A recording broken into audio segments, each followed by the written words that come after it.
Welcome one and all. It's time for perhaps the spiciest Old World tournament report yet. It does not feature my dwarves. Give you a moment to just absorb that piece of information, to digest that, and recover from the shock. 12 tournaments in a row playing dwarves. Enough is enough. It's time for a change. And that change is technically my first love in Warhammer. Warriors of Chaos, or Chaos Warriors, as us old schoolers would know them as. The first ever fully painted Warhammer Fantasy army I had was Chaos Warriors in 1998. Before then I only had bits of armies and never actually finished one. So, I don't still have any elements of that army, and there will be a full video recapping the acquisition and the hobbying of the new army, including some of the units that I have that you won't see in this video because they're not done yet. So, with that, obviously you can see there's a dragon in there. Let's get rid of the thumbnail, and there is the entire army. 2,000 points of Warriors of Chaos. I'm going to pull up my list. So I'll give you the brief bit of hobby background here, but there's going to be, as I said, a long video detailing that coming up soon, like a chronicle of the creation of the army. So, the list concept. It wasn't so much a list concept as, first of all, I acquired models that I liked the most, and then the others were based on what was available, for example, on eBay. So I knew I wanted to have loads of Dragon Ogres, because this era of metal 90s Dragon Ogres are probably my favourite models GW have ever produced in any era. So I managed to get 6 of those. So 2 units of those are definitely going in, because that's what I was going to paint first, because they're my favourites, so they're going in. After that I needed some core, and I got a pretty good eBay price on lots of these early 90s single pose Chaos Warriors, and then I got some individual command models that you'll see better pictures of in a moment. You need heroes for a list, and obviously I've never painted before one of these old school GW metal dragons, so that was a lot of fun. The closest I came was an Orc Wyvern back in the 90s that I half painted, so very enjoyable to get onto this. We've got a sorcerer as well, who you may notice in a moment as being from something quite iconic, and then Chaos Knights also go into core, but I thought that they would be something fairly quick to paint as well that can eat up some points. So, 2,000 points there. Let's have a look at some close-ups, shall we? First of all, the dragon. You're going to see more pictures of these as the games go on, and then in the follow-up video as well, chronicling their creation. We've got the old Egrim van Horstman model on the 2-headed dragon. He's being run as a Chaos Lord, and he's got loads of upgrades because why not just tool him all the way up to the eyeballs? So, we've got Alex and we've got Saurus in the chat already. Good evening. So, what have I put on my Chaos Lord? Who, by the way, he was pure white undercoated 5 days before the event, so I decided I don't feel like having any free time this week. I want to run Chaos Warriors now, gosh darn it. So I'm going to do nothing else with my free time at all. I'm going to cut down on sleep and just get this guy painted in time for the tournament. So, I've given him Mark of Nurgle, which is good for being in combat, makes you harder to hit. A couple of Favour of the Gods re-rolls, because you don't want to accidentally become stupid with the Eye of the Gods.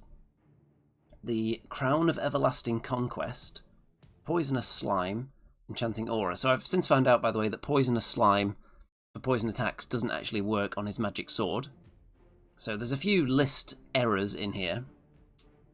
Things that don't work, and there are a few things where I submitted a list. People saw that it was weird or wrong, or things that were unnecessary. So I was able to make a couple of tweaks just before the event.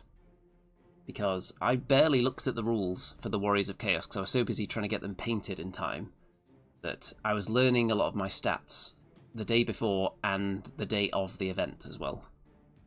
So he's got, with the Enchanting Aura, that means that enemies that you're engaged with have strike last, or if they had strike first, they lose that. So pretty cool getting to strike before the enemy does, so quite often you'll be cutting down, for example, an entire front rank with a Chaos Dragon, and they're not going to hit you. In a challenge, you'll probably kill anything measly in a challenge before they can hit you. Alex says, is that the old Egrin Van Horseman? Yes, it is. It is a real treasure. So, I'll tell you now, this model was actually a very kind donation from a community member who, if they would like to name themselves in the comments, feel free. I don't want to just name them and get them inundated with people demanding models from them. So this was actually the first thing I had for the army, and then I went on eBay and picked up everything else and Facebook Marketplace. So this guy, obviously the centerpiece.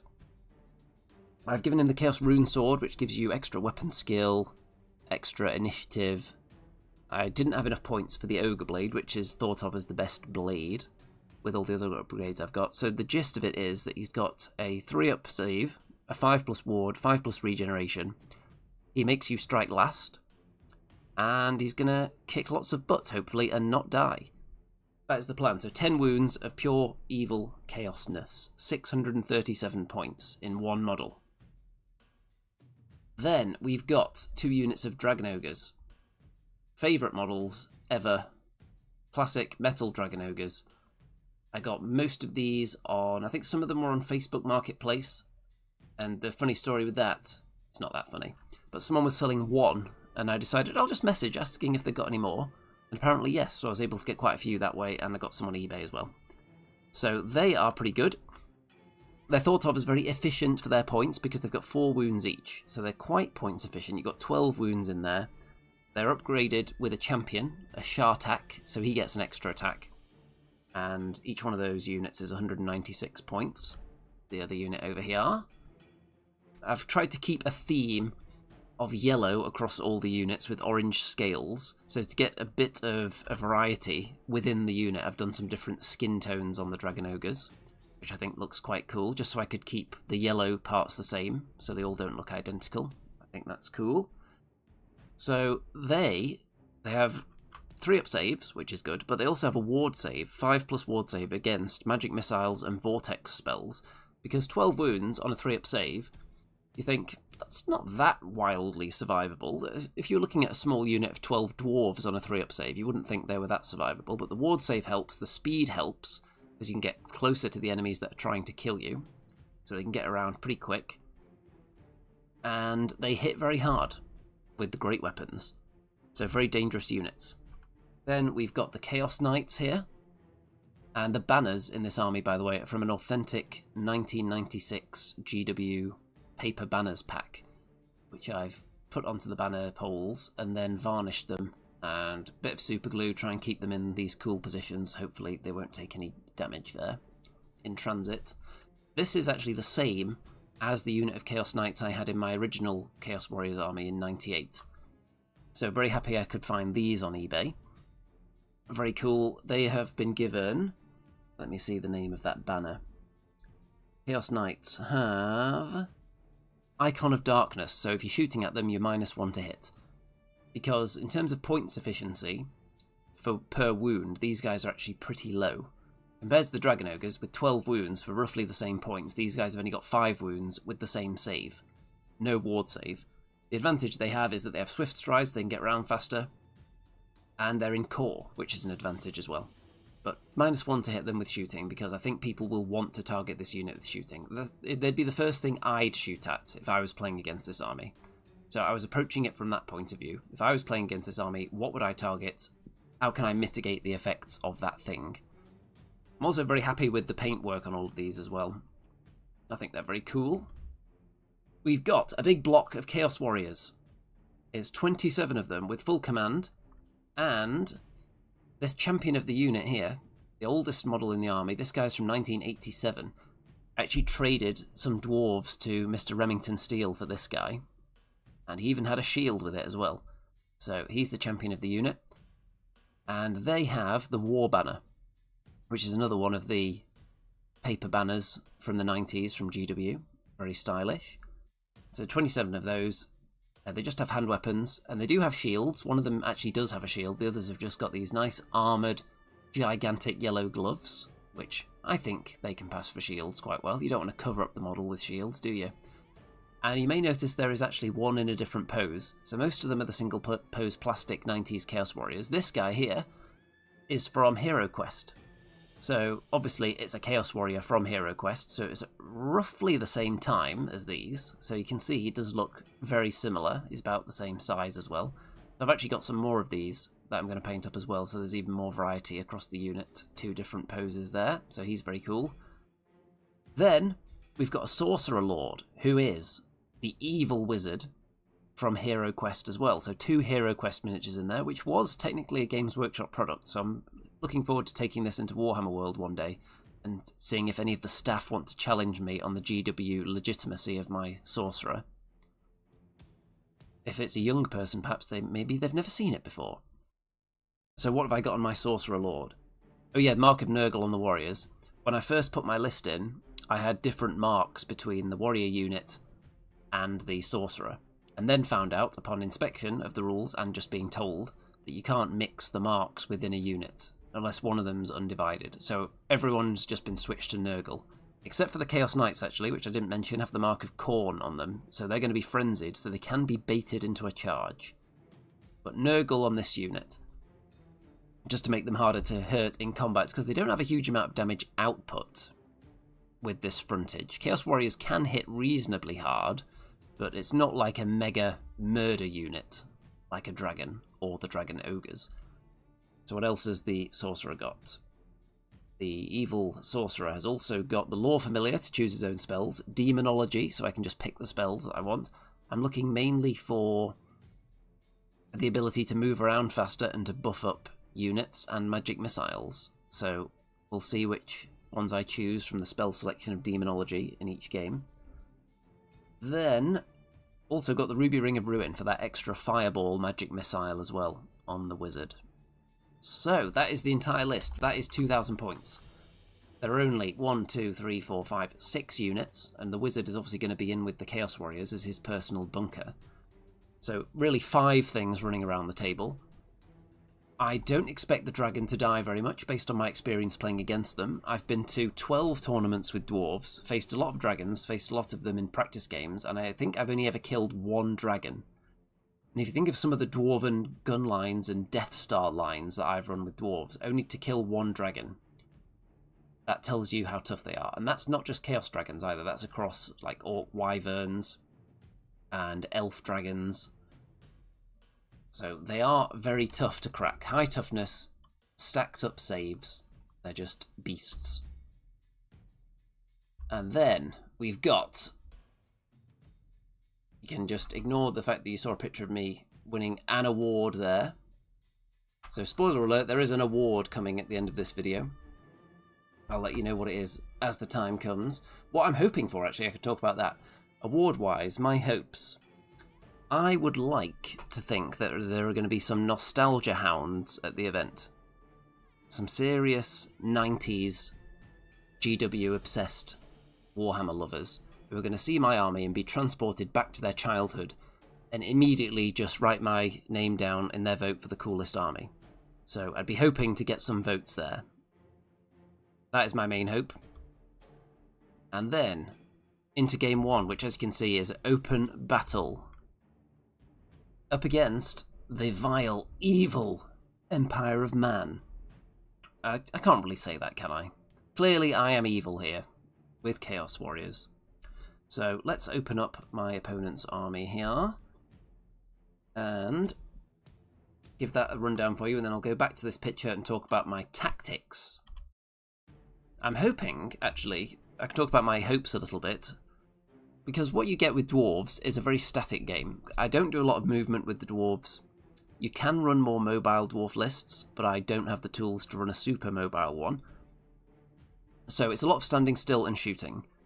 So it's not the most fun or dynamic way to play, because if you win, it's because you shot the enemy and they didn't get to do their cool stuff. And if you lose, it's because they got to you and killed you, and you just have to stand there and know you're going to get just eaten chomp, chomp, chomp all the way down your line. So not the most dynamic. So I'm hoping with this army, with this playstyle I'm going for, it's quite a fast list. I can potentially get flying ability on my Chaos Warrior unit with the Sorcerer. So I can get around the table a bit, set up some cool charges, get into combat, and murder everybody. That is the plan. So, into the Empire list, and then I'll come back to that wide shot. We've got a steam tank, obviously. Where is the General? There he is. It's the General of the Empire on an Imperial Griffin with the white cloak and a dragon bow. So a bit of a shooting attack. Got some nice saves on there. Full plate armor with a shield. So pretty survivable.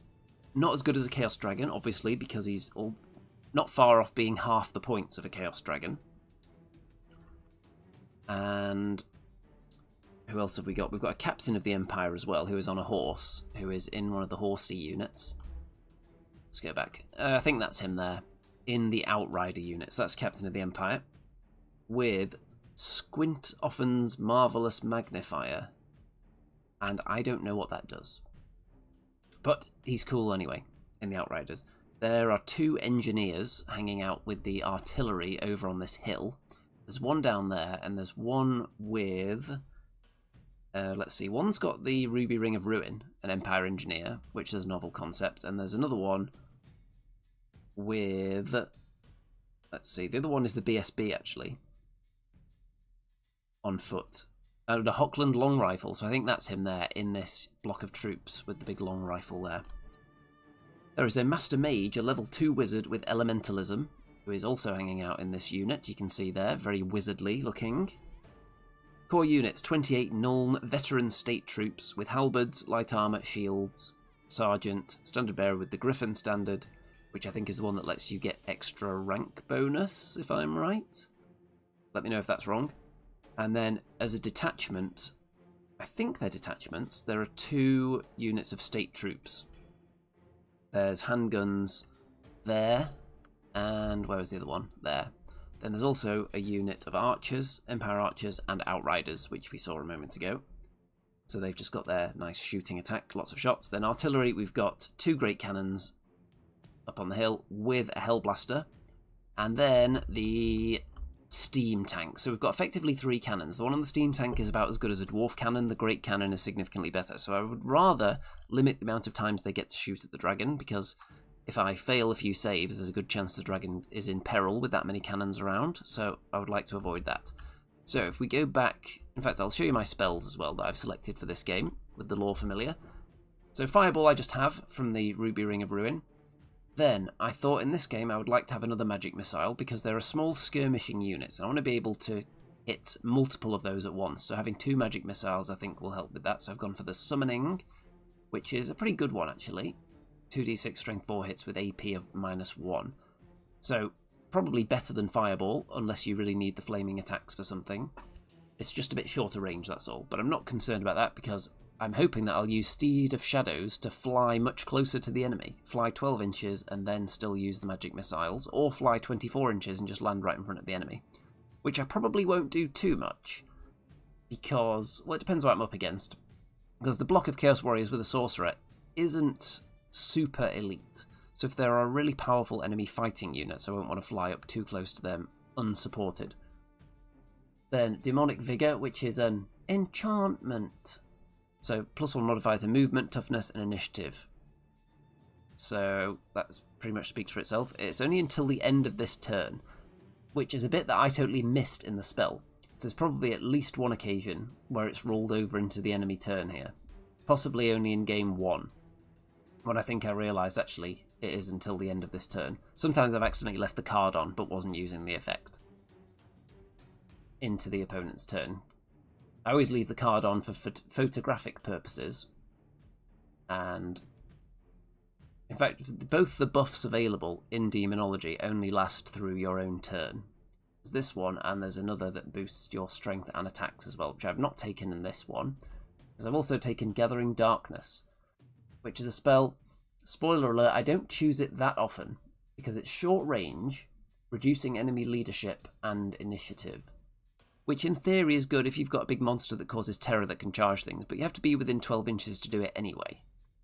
So that's the one thing that I was concerned about, being short range, but I thought I'll give it a try here, because what would be good would be to make Empire units run away from the dragon, so that I can kill 2 birds with 1 stone, get one to flee, and then redirect the charge into something else. So that could help with that, was the thinking behind it. But this is the first time I've ever selected spells in a tournament. Because I've only ever played Dwarves. I had one game with Vampire Counts as a practice game, and I think all my wizards died very quickly in that game, so I've barely had any experience using real spells, not bound spells. So it's wild having all this power at my fingertips. So we'll see if I go power mad. Turn 1, upside down. I'm going first, but before we show you that, let me just go back to the wide shot. So, dragon behind this big tower, so the cannons can't shoot him, because I suspected the cannons would end up on the hill. The steam tank cannon can hit him from there. Everything else would just like to avoid being side on to cannons when possible. It's not going to be that easy because the steam tank can move, I think, before it fires its cannon. And there's 2 cannons up there as well. So you can see the knights are at a slight slant there as they approach. So they just don't want to give up their flank immediately and get cannoned off the table. Other than that, I would like the dragon to go around the side and maybe hunt the artillery and kill multiple of them. Just roll from one into the next if I can set it up correctly. The big blob of Chaos Warriors, I'm not particularly scared in combat against any of this stuff. The General on Griffin would give me some pause for thought, but it's behind woods at the moment, so if I get to go first, I can move forward and start blasting some of the skirmishing troops with my magic missiles. That's the plan. Would ideally not like to fight a steam tank with Chaos Warriors, because I don't think I'll do a good job hurting it. And Dragon Ogres out there. I think they were one of my early drops, because I was thinking there's going to be enemy artillery over there, so I'll just put something all the way over here. And then the knights just angle to steam in to support the warriors. Let's go back to turn 1. So I've cast Demonic Vigor onto the Chaos Warrior blob, which doesn't actually do anything for them on my own turn apart from movement, so it lets them move a little bit further. And then with the Summoning Magic Missile, I put that on the Outriders, killed a few of them. So that's proven to be effective so far. And then they fled. They haven't fled off the table though. Dragon has moved up and is staring down the enemy artillery battery. The ones I want to kill are this cannon and the volley gun. So what I'm thinking is that if I charge into the cannon, I'll then overrun into the volley gun from this position. Those are the main 2 that I want to get early. The volley gun is very dangerous to, for example, Dragon Ogres, because it can do a lot of wounds, so I'd rather get rid of that, but I also don't just want to hit one. I want to hit one and then the other, because you can theoretically kill one in the opponent's turn, so you're not really wasting a turn there. Then, turn 1 for my opponent. The cannons open fire, both of them, at the dragon. Take 3 wounds off it. So he's already spilling dragon blood. Dragon Ogres take a wound from some shooting from these handgunners. And then the volley gun opens fire and finishes off one of the Dragon Ogres. All these models have magnets under them, by the way. The Dragon Ogres have 4 magnets, in fact. And in these movement trays that I got from War Bases. Not sponsored by War Bases, but I probably should ask them to sponsor me with the amount of stuff I buy from them. It would probably be worth it for both of us. And so 1 Dragon Ogre dead, damage onto my dragon. But it's time for the dragon to charge in my turn 2. Well, it would be, but with my Eye of the Gods, I gained stupidity. Re-rolled it and gained stupidity again. And then failed the stupidity test and just walked forwards towards the cannons. So, the gods are clearly not smiling on me for bringing a dragon to a tournament. The first time I try to do anything, the dragon becomes stupid, fails the test, and just walks forward towards the enemy. On the turn in which it was supposed to be murdering a cannon. Interesting start. In the middle, I have cast Demonic Vigor onto the Dragon Ogres. And let's have a look at a second from this picture. Okay, maybe I can see them. Because I'm also learning now about the arc for casting magic spells as well. So I think on this occasion it's fine because they're in front of him. But learning that when you're a hero who's a skirmisher on their own, you can cast in a 360. But if you're in a unit, you have this arc that you can see out of. And that's where you have to cast some of the spells that require the unit to be within the arc. A lot of them don't require line of sight, but you do have to be in the arc. So I cast that on them just to make them a little bit faster to get closer to the enemy. And they've now gone and sat right in front of the enemy. I then cast Steed of Shadows onto the Chaos Warriors to move them up. And I've tried to position the knights here in such a way, because my knights are frenzied, so if there's an available charge, they have to take it. So I've put them in a way where they can't charge anything, and also I've tried to block the steam tank getting through that gap into them. However, you'll find out that I haven't factored in the width of the movement tray there. So the steam tank can actually get to the knights as it stands, but the intent was that it shouldn't be able to, but I've obviously not done it correctly. So, with my magic missiles, the Outriders are deleted, which is great, so that's one unit toast already, and the flank Dragon Ogres on the left are just working their way around. They might eventually reach the enemy. If they don't, then they just survive, and in Warhammer the Old World, surviving is pretty good, because you're not giving up victory points. My dragon in the enemy shooting phase next turn takes another 3 wounds, and he's down to 4 without fighting anything yet, so this is pretty scary for him. So cannonballs, pretty scary turns out, if you fail your saves. And the Dragon Ogres take some shooting attack, volley gun, archers, down to 1 wound, and then deleted ultimately. So I think in this occasion, even though it clearly says until the end of this turn, I think I had totally missed that and just had that in play for this turn. But as you can see, they did get deleted anyway, so it did not save them.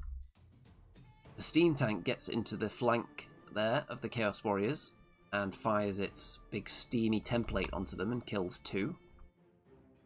And that means I'm going to have to be careful now. I don't necessarily want to get charged in the flank by a steam tank. By the way, speaking of forgetting rules, I don't want to shame my opponent, but I think it's worth a shout out. My opponent also using an army for the first time here in this game, and for some time during the tournament didn't realise that the steam tank had such a good save apparently. So going into battle with a steam tank and assuming that it's not very survivable, that's a tricky situation to be in. Let's see. Optimus says, how do cannons continue to fire when a dragon is trying to eat the crew? Well, technically the dragon was stupid and is bickering with itself right in front of them. So it wasn't technically trying to eat them at that moment, due to failing the stupidity test. But I feel like it will try to eat them very shortly, as long as I can pass a leadership test. So he became stupid actually in turn 1, and I didn't realise it was for the entire game until getting into turn 2 and then being informed, actually yes, it's for the whole game, that table. So learning as we go about the Warriors of Chaos. And that's the price you pay if you want to get an army painted really quickly to a tournament and don't have time for actual practice games or rules, if you will. So, turn 3 for me. So I turn the Chaos Warriors around a bit so they're not going to get flanked by a steam tank, still assuming that I've got too small of a gap for the steam tank to fit through, but in actuality I'm wrong there. Dragon Ogres have moved up even further, so they're looking like they will get to fight something before the end. I magic missile off some handgunners. The dragon, who's got this proxy base in there now because I don't want to prop him up on a hill because he is 100% metal, with about 15 pins in there, like double pin torso, double pin on each of the necks, the legs pinned through the lower torso, the tail's double pinned in there, pinned to the base 4 times. So it should be secure, but if he falls over, I don't know if I would trust a pin on a model this large and metal. So it gets into the cannon. You can see that another cannon is dead. And that is... well, let's see. So I think one of them just exploded itself. That one. Because I clearly didn't kill it. I think. Is that right? Or did it flee, actually? You know what? There it is. I just spotted it in the top there. I was thinking, I don't remember it killing itself. I think the cannon may have fled from the first charge. And did I then redirect the charge? That sounds right to me. So I've gone into one cannon, gone into the one that I really want. Because if you're charging with the terror-causing creature, you're not always charging the first thing you want to fight, because you're kind of hoping, really, that the first one will fail its terror test and run away, and then you can charge something else and get what you really want to fight. And I feel like I've got to make up for lost time there because of the stupidity test failure earlier. Also, I just want to be in combat as well now. So obviously, he eats cannon. Actually, you know what? I think I've remembered what actually happened now. So, we worked out with the angle that I charged into the first one, I would actually overrun into the second one. So that one is dead. But it didn't kill itself. I just killed this one. It's because the angle looks odd from, if we go back, let's have a look. So this angle, to hit that one, I only have to pivot a tiny bit, touch it, and then, because it's a skirmisher, it would then align on me. So I'm still going mostly that way, which is how I was able to get into the second one. There we go. Remembered now. So I've eaten one cannon. Going for a second snack next turn. So the gap I've left for the steam tank, unintentionally, means that the Chaos Knights get charged. So that's not great for them. And you can see that I am losing Chaos Warriors to shooting. Dragon Ogre's also taking some wounds from shooting. So loads of Chaos Warriors, actually. I think the volley gun did most of that. And the dragon eats another cannon. And then we realise that I won't be able to overrun into the next one. So I restrain and just stare down the line. So I've got a choice of going for the volley gun or the state troops. The steam tank beats the knights in combat and they run away. It pursues but does not catch them. And then into my turn 4. So the knights do not rally. They continue running away from the steam tank, which is sad. I cast Demonic Vigor again. Gathering Darkness onto these guys. Not that it was really going to do anything, so a bit of a pointless cast. Reducing their leadership. Not going to make any difference. Magic Missile off some more handgunners. Dragon Ogres are really close to getting involved in the fight now. So that's going to be fun times for all. The dragon murders the Hellblaster and then overruns into the flank of the state troops. And yeah, we're closing in on the enemy. So again, after this game, realising that it clearly says until the end of this turn.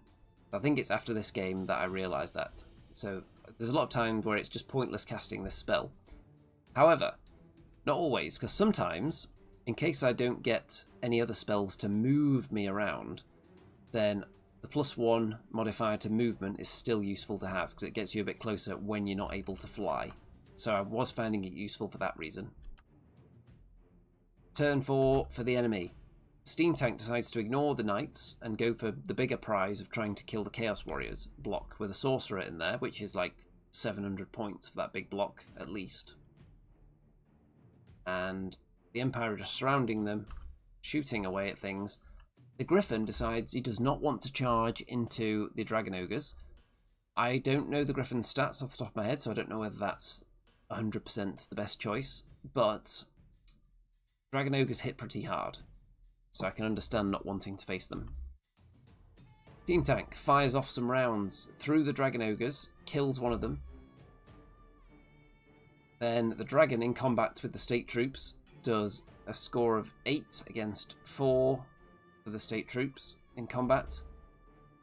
And they give ground, so they pass the leadership and they just bounce a little bit across, which, interestingly enough, takes them into the terrain. So the Dragon Ogres can now see them. Very interesting. Turn 5 for me. So the Chaos Knights are just running away now from the Steam Tank. They rallied, but they move up this way just to get away from it. The Dragon Ogres and the Dragon. Well, the Dragon Ogres charge into the flank of the State Troops. The Dragon was already there. The Chaos Warriors charged the Handgunners, who fled. They then redirected the charge into the Engineer, who held, or he did a stand and shoot. Then he got killed. They then overran into the front of the State Troops, who were then in a sandwich. Dragon Ogres, Dragon, and Chaos Warriors. And they got eaten. Needless to say. So, not looking good for Empire. Turn 5. The Griffin is chasing after the Chaos Knights. One of them gets killed, gets shot with a bow. The Honest Wargamer in the chat, a sandwich. Yes, look at this delightful sandwich that previously had Nuln State Troops in a big block. They are quite a good sandwich filling. I might write to Subway and see if they'll put them in as one of their options. A foot-long Nuln sandwich. How about that? With Chaos acting as the bread. What kind of bread would a Chaos Warrior be? Let's get answers to that in the chat. That's some good engagement, isn't it? What kind of bread would a Dragon Ogre be? What kind of bread would a Chaos Warrior be? What do we think? I'm not going to give you any clues as to what I think it might be. I want to see that in the comments.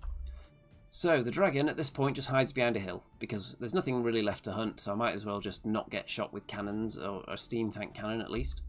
I don't want to fight the steam tank, so I'm just leaving it alone, turning round, making sure I'm not going to get shot in the flank by anything onto the Chaos Warriors. That's where loads of my points are. Turn 6 for Empire.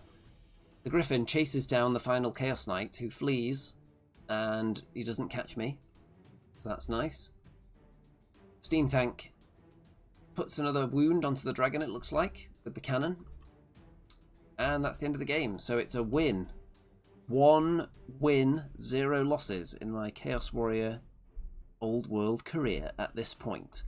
It is in fact a 15-5 win with the amount of stuff I killed. I never really had to face the Griffin or the steam tank, which were the scariest things probably in combat. So that went quite well.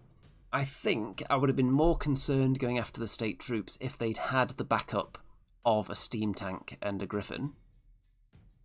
But the fact that the steam tank was occupied fighting my Chaos Knights meant that it couldn't really provide that level of support, and the Griffin was, I think, mainly trying to stay alive and was more concerned for its own safety rather than protecting its own peasants, which is understandable.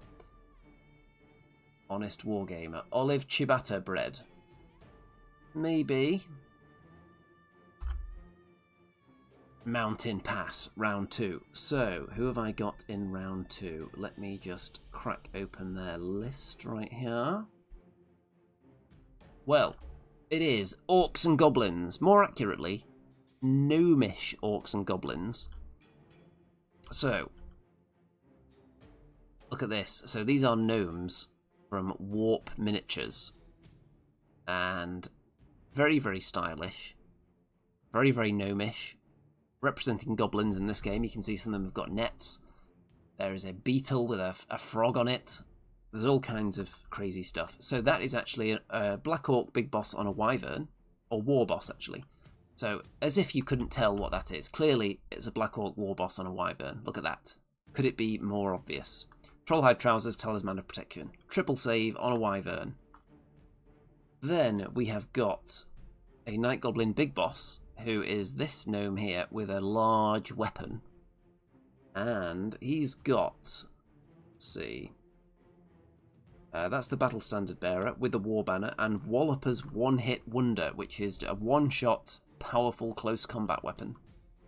In a unit of Night Goblins with Fanatics, obviously. Then we've got another unit of Night Goblins with Fanatics, of course, and there are 3 wizards nearby, and they're all level 4.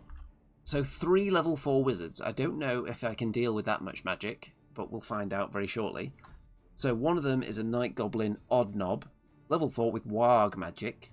Another Night Goblin Odd Knob with Illusion magic and the Idol of Mork. And then an Orc Weird Knob, who is the big mushroom one. That one has Elementalism and the Ruby Ring of Ruin. Then there's a tiny unit of Black Orcs, the minimum that allows you to take a Black Orc war boss. So the Black Orc tax being paid there. You can see they're represented by frogs. And then there's 2 frogs over there. There'll be better shots of this army later. Those are Mangler Squigs. And they're 2 Doom Divers. So Mangler Squigs, why am I concerned about them?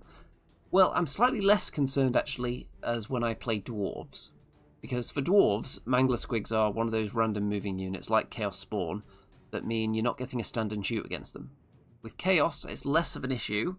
The issue would be if they're all really high on a random move and make it into something like the Chaos Knights. That's not ideal, because the Knights want to be charging you. But I've got a lot of speed in this army, so I'm not overly concerned about the Mangler Squigs. They're not that crazily powerful. They're not that expensive either, though. They're only 95 points. So compared to a Spawn, or what else is similar kind of thing, a big, one of these Skaven Hell Pits. So these are the spells I'm going with in this game. Going with Demonic Vigor, Movement, Toughness and Initiative. Steed of Shadows for the Conveyance, flying again. The Summoning for the Magic Missile. Obviously I've got Fireball, and then I'm thinking I'm going to end up in combat in this game because I want to close in on those orcs before the Doom Divers shoot me to death. So, an Assailment, Demonic Familiars. It's only Strength 2, but I thought I'm mostly going to be hitting Goblins with this, so Strength 2 is actually fine. It'll just give me more combat resolution, hopefully. Look at that unit filler. Very stylish. A very stylish again. It's just a very cool army. I believe this is the one that won the Coolest Army Award. But there are 3 Coolest Army Awards now. There are 3 of everything nowadays. So I always used to petition Rob to add more awards, like podium awards, rather than just first place and everything. And now there's top 3 for best army, individual miniature, best sports, and tournament placing.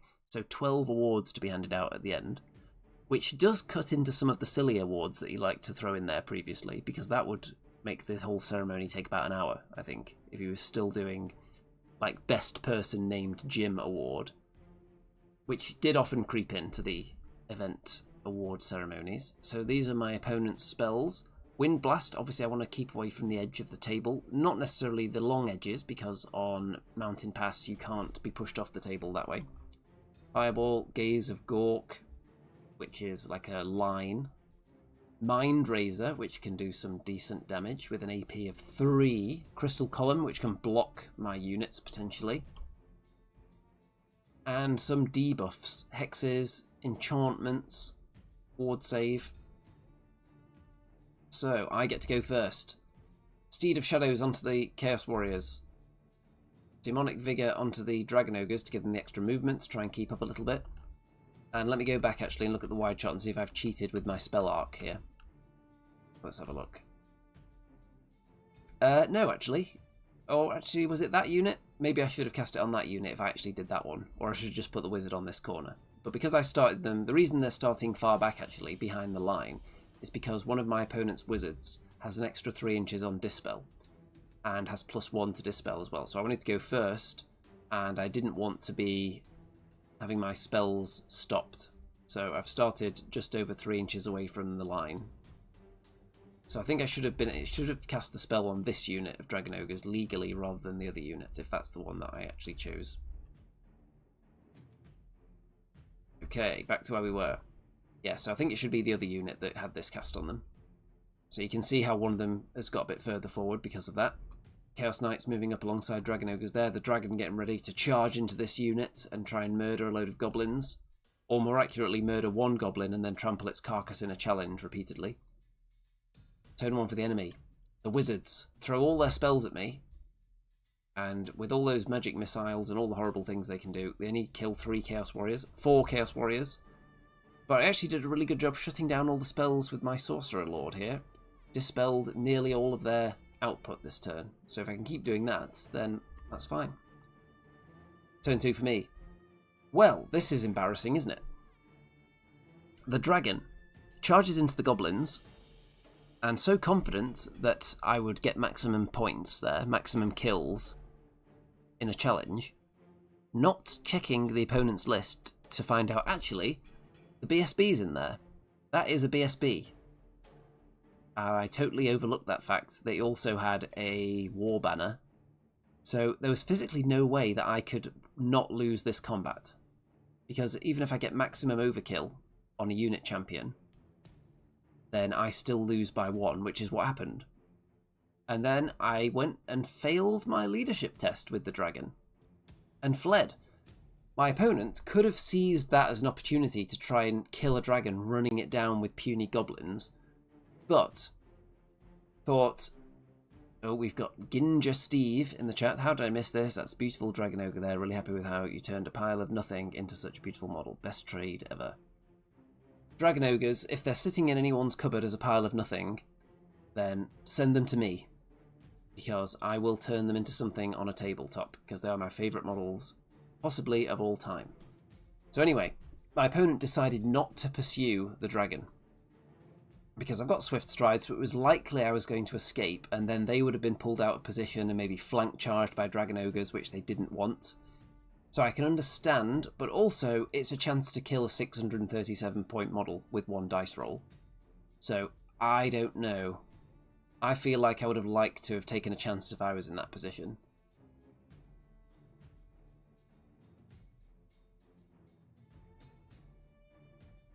Oh yes! Yeah, I totally misread there. Yes, that is you, isn't it? The dragon, not the dragon ogre. You know what it was? Because I glanced over at the chat, I can still see the word olive from the comment above. So my mind transplanted a word beginning with O down into your paragraph and turned it into dragon ogre. But yes, this is the not-so-anonymous donator of the dragon, who's now going to be inundated with people asking if you've got any other old-school gems lurking in your shed, and whether you can give them sweet deals on it. So yes, thanks to Steve for donating this mighty beast, who was rotting away somewhere, sprayed blue, and just left to fester, now on the table, leading the mighty Warriors of Chaos into battle. But to be fair, some of the Dragon Ogres were also just in a heap when I got them as well, so they also had to be rescued. So, what would you do in this situation? Would you chase after the dragon with the goblins? You've just beaten it in combat, it's going to flee with swift stride. Would you pursue it, leaving yourself open to being flanked by Dragon Ogres, but with a chance to kill a 600 plus point model? Would you do it? There's one for the chat and for the comments as well. Would you take that pursuit? They elected to restrain, and then I only rolled a 9 on the flee. So I didn't then ask my opponent to then roll the dice to see if he would have caught me, because that's just cruel. The Chaos Warriors use Steed of Shadows to fly up right in front of these goblins. The Fanatics are not out yet, by the way, so I'm going to try and eat one round of Fanatics. Chaos Knights move up onto the hill, so they are in potential range of the random moves of the Mangler Squigs, but they're at the long end of it. So I'm not too disappointed if one of them gets into me, but it wouldn't be ideal. I'm hoping they just try and come towards me and then decide to land like there. Otherwise, I'm just going to try and charge them soon anyway. Okay, Fanatics have popped through my units now. You can see 3 of them were unleashed in my opponent's turn through the Chaos Warriors, killed a few of them. One of them going after the dragon. In fact, all 3 were unleashed this turn, and 2 of them immediately killed themselves on release with rolling a double. One of them actually made it almost to the dragon. Steve says I'd have done it, risk it for the fun. Yeah, I agree actually. I think pursuing would have been the crazy goblinoid option there.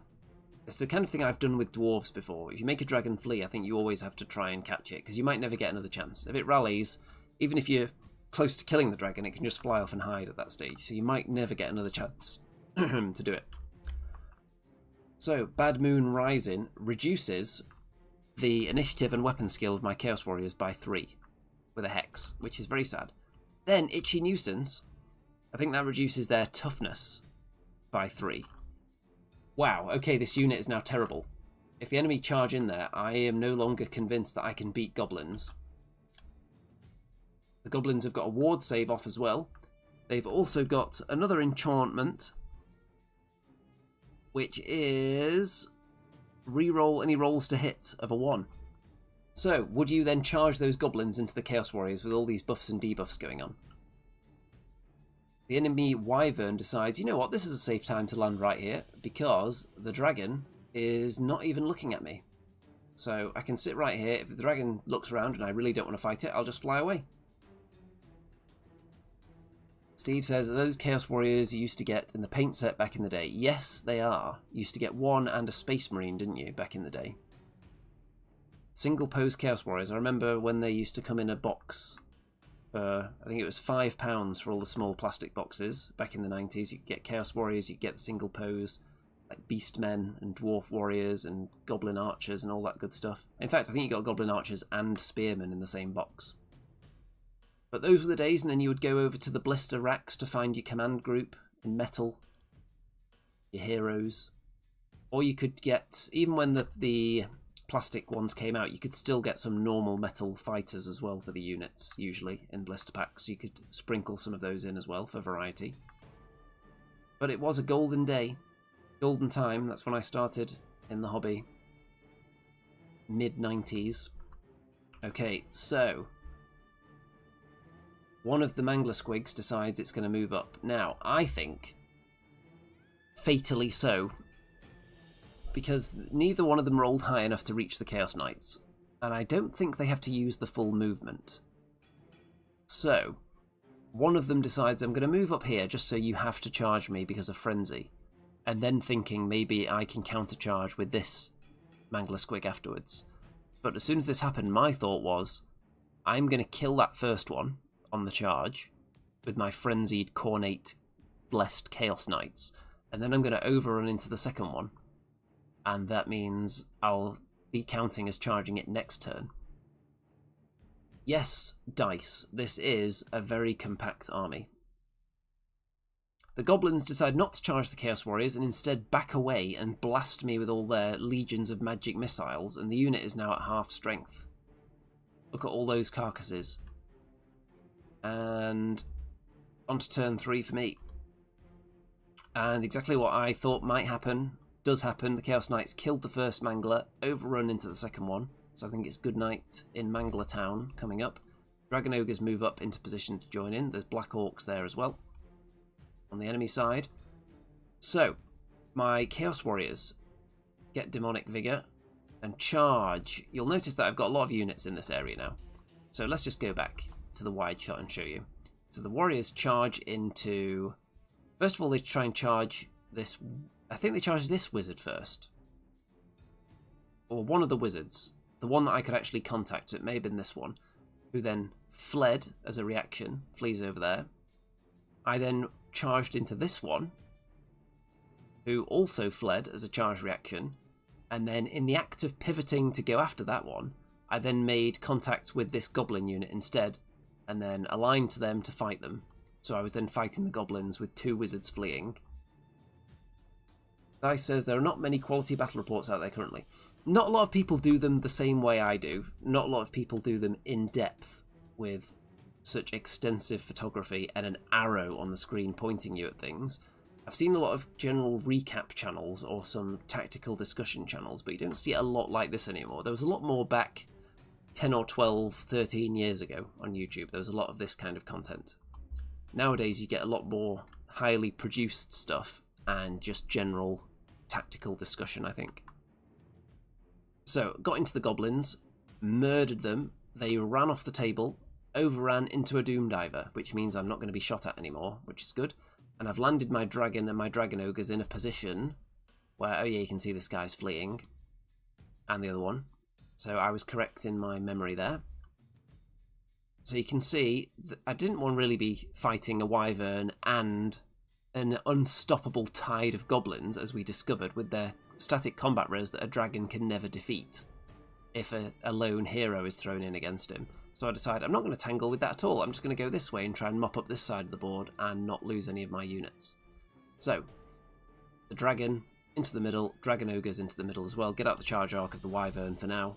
The fanatics haven't really hit anybody yet, so they went through the Chaos Warriors once, but that's it so far. Turn 3 for the vile goblins. The dragon ogres on the hill. Let's see. Well, the fanatics are all dead actually, because they all go into terrain or roll a double, so they all die now. The Black Orcs. And the other unit of goblins. Okay, so this unit of goblins is teleported from the far flank by one of the wizards into the middle. So this is the scarier unit with the strong goblin boss in there. And the magic missiles and the variety of shooting puts a wound onto my dragon. Wyvern's sneaking up behind now. And takes another wound as well, so down to 8 on the dragon. And then down to 7, so each missile that goes in, whittling away more. The Chaos Warriors obviously annihilate the Doom Diver, and then turn to face the imminent threat of the enemy. The Chaos Knights kill the Mangler, and stare at the Black Orcs, ready to charge them. And what am I going to do from this position in turn 4? So, the dragon can charge the Doom Diver, which opens up a space for the Chaos Warriors to get through comfortably. They can charge this wizard. If he flees, he's probably going straight off the table. And if I hit the wizard, I'll probably then catch or get into it, kill it, and then overrun into these Night Goblins. Dragon Ogres are going to turn round and face the Wyverns so they don't get recharged by it. And Knights into the Black Orcs. So it's looking good from a Chaos perspective at the moment. So you can see that the Knights mopped up the Black Orcs. The Dragon killed the Doom Diver. Chaos Warriors killed the Wizard and then overran into the Goblins. Dragon Ogres turn around to face the Wyvern. Now everyone's looking at the Wyvern. Turn 4 for the Goblins. The Wyvern charges into the Dragon Ogres. It's a bit late in the day, so you might as well try and get some killing done. And lovely upside down picture there of that combat going on. So this wizard is the annoying one that has the +1 to dispel. So he's actually doing quite a good job shutting down spells every now and then. I'm getting a lot of them through. Like on average, because you have to roll higher on a dispel, then +1 puts you at a little bit of an advantage compared to usual. And then in combat, the Dragon Ogres lose by 1, but they do not flee. They just fall back. But because he's got quite a narrow frontage compared to them, I'm not going to be able to like combo charge everyone into the Wyvern, sadly. Over here, the Chaos Warriors and the Goblins are just... I think the Chaos Warrior champion gets killed by the big boss there. Goblin boss. Turn 5, and one of the Dragon Ogres is dead on my turn, and I've just set up everyone else. So that if this Wyvern overruns into Chaos Knights, then I can just go and murder with everybody else. But I lose the combat again, but not by that much. Just setting everything up. And the Chaos Warriors pushing back the Goblins further to the table edge. Gonna kill them eventually. There's still this wizard here, though.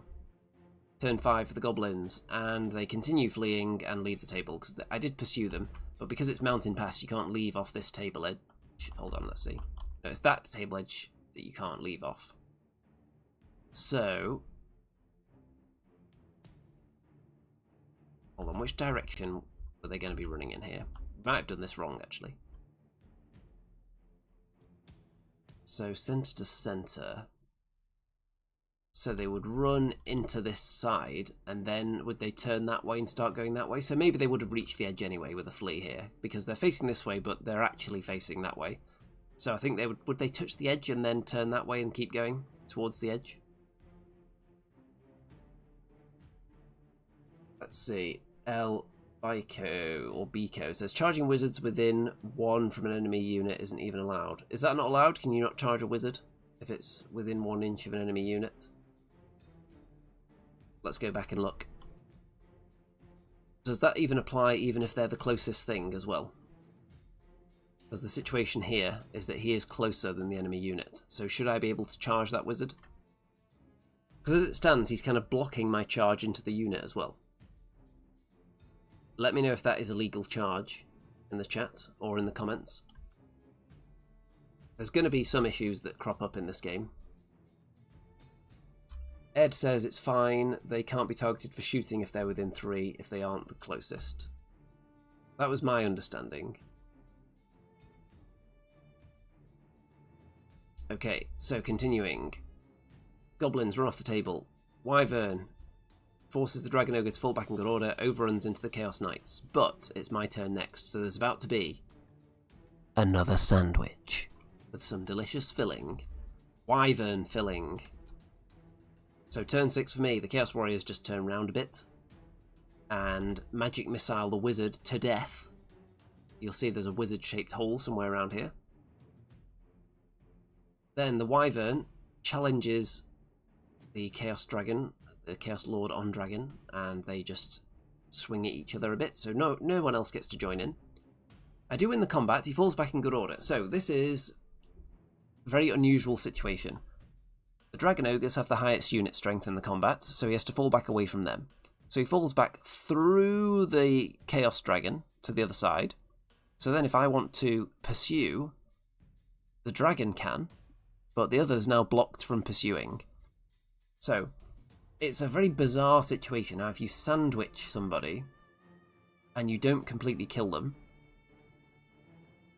then they can end up in this situation.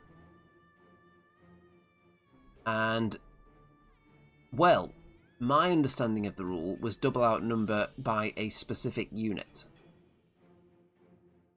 Is that incorrect? Is it total units in the combat double outnumber you with their combined unit strength?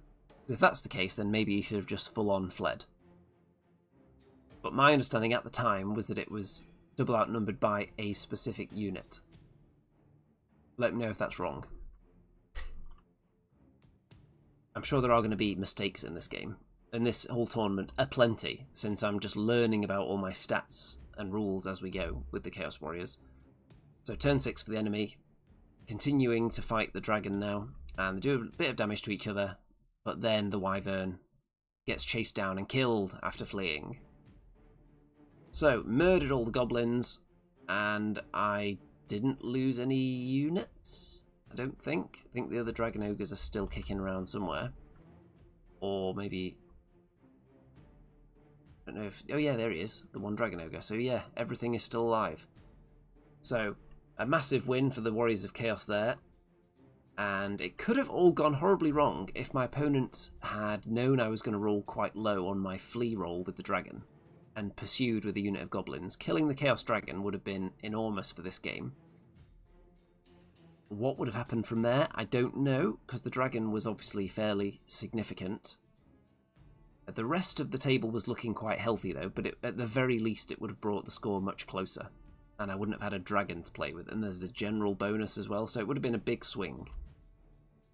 So, 2 games in, 2 wins. On to the final round of day 1, game 3, against the filthy, verminous Skaven, the scurrying rat fiends themselves. In open battle, and I'm going to pull up the Skaven list momentarily. Into round 3. Hopefully the app doesn't then log me out. There we go. We've got the Skaven. And the army name on this app is Ban the Green Knight. Those are valid words, I think. Those words have been bandied around quite a lot. Steve says it's winning side that double outnumbers. So if the winning side, the units combined, double outnumber the losing side, does that mean it should be a full flee instead of a fall back in good order? Okay, good to know. Keep that in mind going forward. Okay, what have we got in this Skaven list? Oh, look at these lovely cinematic shots over the shoulders of my army. Lovely stuff. Okay, into the rats. Have I even got close-ups of the rats? No, you'll have to wait until I take pictures of the armies as well. So there's Grey Seer with a Warpstone token. 2 of them, it looks like. Oh, actually, it might just be... There's Warpstone tokens. Level 4 Wizard, Elementalism, 2 Power Scrolls, Lore Familiar. So lots of bonuses to spellcasting there with the Power Scrolls and the Warpstone tokens, but potential to damage yourself. And the Grey Seer is in that unit of Storm Vermin. Then there is a Skaven Warlord who is also in that unit, in this little Skaven Death Star, who has the Fell Blade, which is one that wounds yourself as well over the course of the game, could potentially kill himself before I even get to him.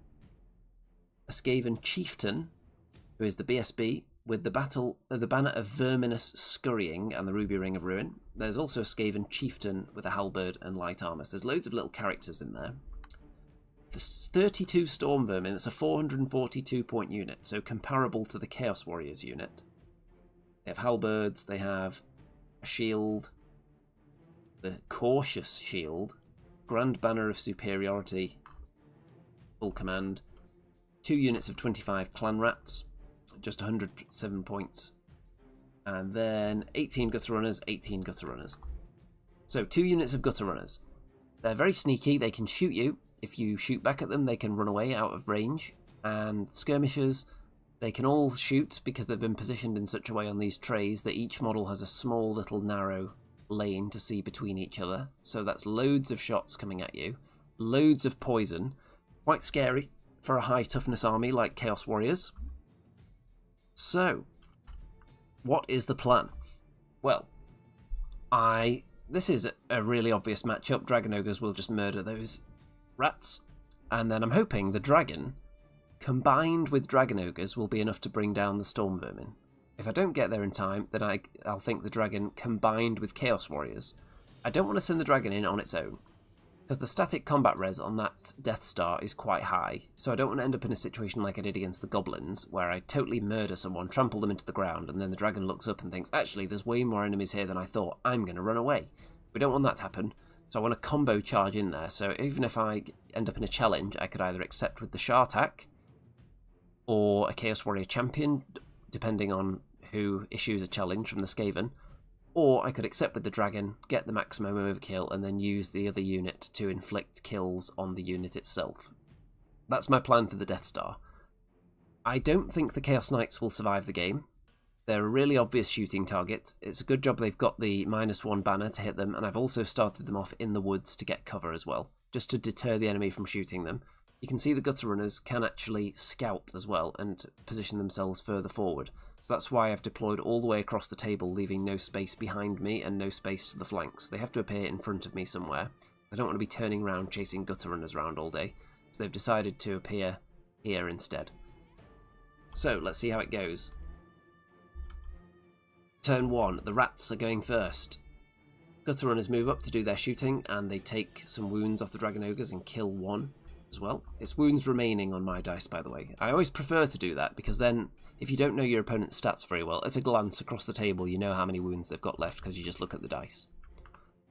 In some games, there's a reason to do it the other way around, because there are stats based on how much damage you've taken, so it's easier if you're looking at the dice to see how much damage is on there, so you know how your stats are affected. But I always prefer to count down in wounds. Although, if you're using like skull tokens to represent wounds, then I can get behind the idea of just chucking one on there for each wound that's done. But I think in a game where you've got wildly different numbers of wounds on models, I'm thinking like Age of Sigmar, where you've got monsters that have huge numbers of wounds, and usually all slightly different. So I think counting down is just better in general. So in my turn, steaming up towards the enemy. The Chaos Knights did have to actually declare a charge this turn, which is why the Rattos have fallen back. They did fire and flee. So you can see one Chaos Knight actually got killed by that. But they can be baited because they are, of course, Cornate Chaos Knights. And I can feel a sneeze coming on, so I'm going to mute the microphone for a second for your own good.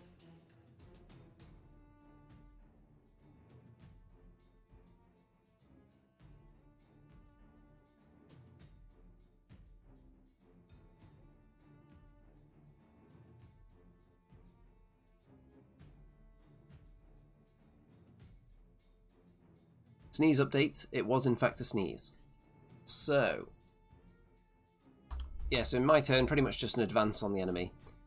And I did not get off my spell on the Chaos Warriors to the Seed of Shadows to get them closer to the enemy, unfortunately.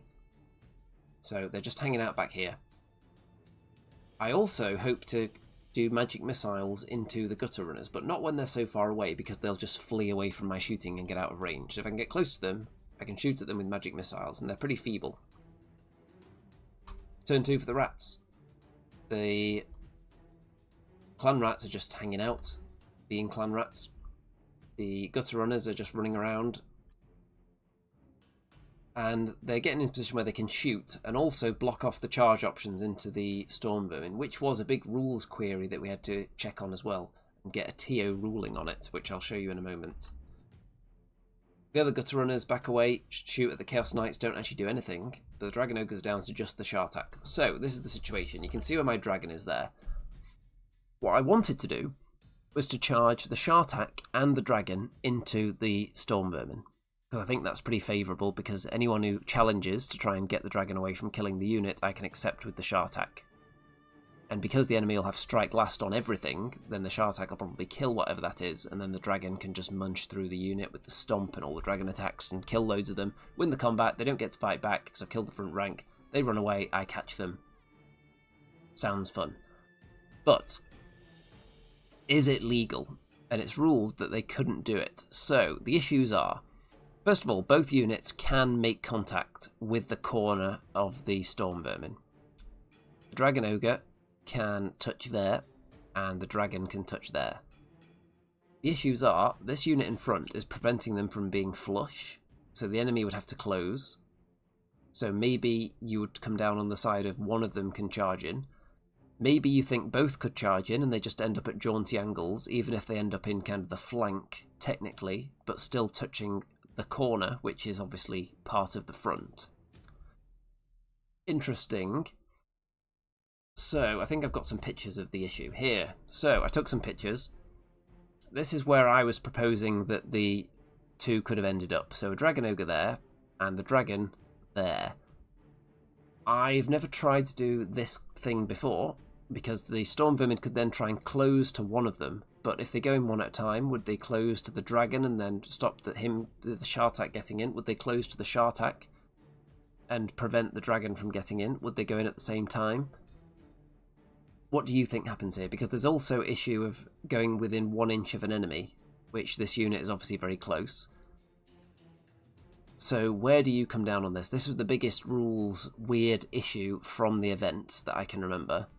So what would you say in this situation? We've got one there, trying to charge in, only touching the corners. Not just do you think it's allowed, but what do you think happens when the units make contact? So we had to get Mr. T.O., Mr. Rob, the Honest Wargamer, to see what he thinks. And he came down on the side of that I could pretty much get one of them in, but not both. And I think we decided that when one of them goes in, I wouldn't be able to close on them, so the storm vermin would then close the gap, which then means there's nowhere for the other one to get in and touch, because of this unit in front. Which kind of sounds right to me now. Well, it's funny you should say that, Steve. I'd say you have to charge the gutter runners, and then if they flee, you can charge the storm vermin. I would prefer not to do that, because that means that they would get a stand and shoot with a load of poison attacks, which I don't like the idea of, but that was my backup plan if I couldn't do this. So it was ruled that I could probably get one of them in, but not the other. Steve says, I don't think you can be within 1 inch of gutter runners.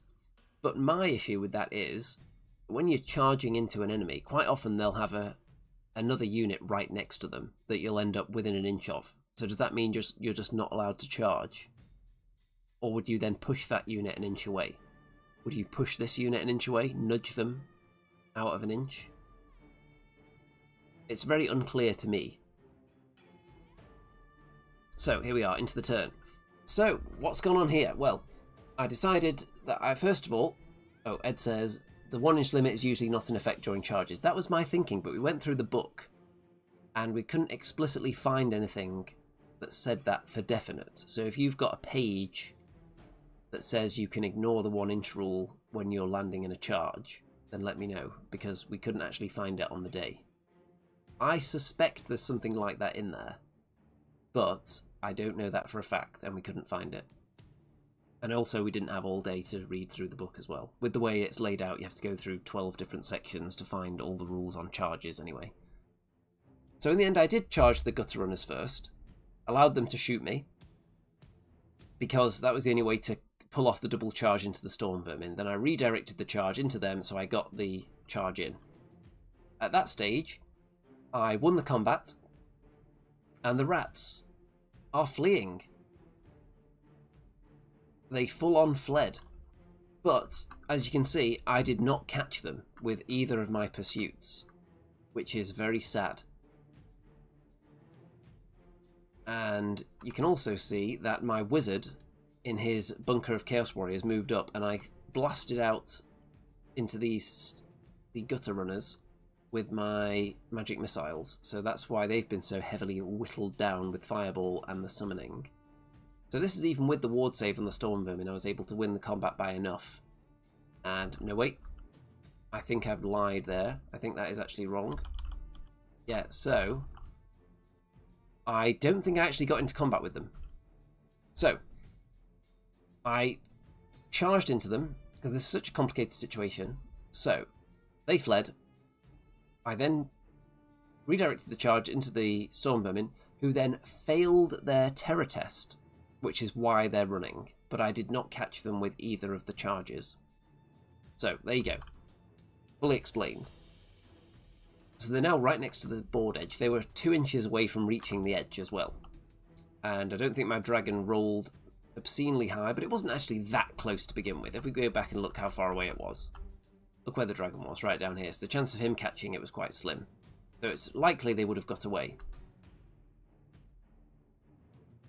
So they're running, which means they're going to miss out on the hexes and enchantments at the start of the next turn as well, because they're fleeing. So that's good.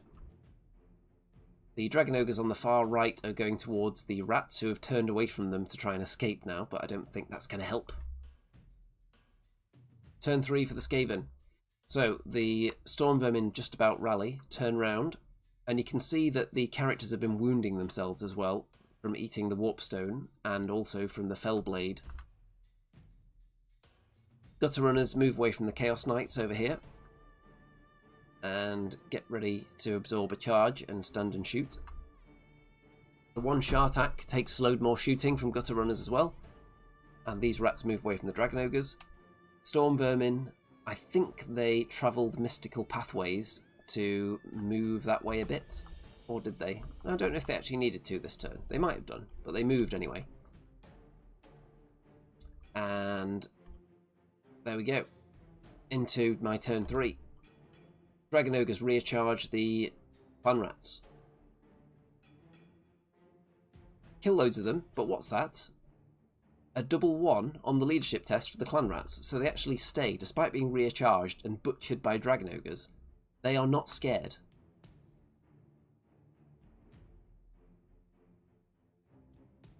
Alex says the storm vermin accidental contact rules come in on page 131, I believe, right hand section.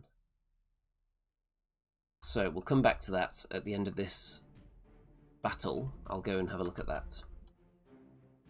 So, you can see I've got Steed of Shadows off this turn. A combat there. A drawn combat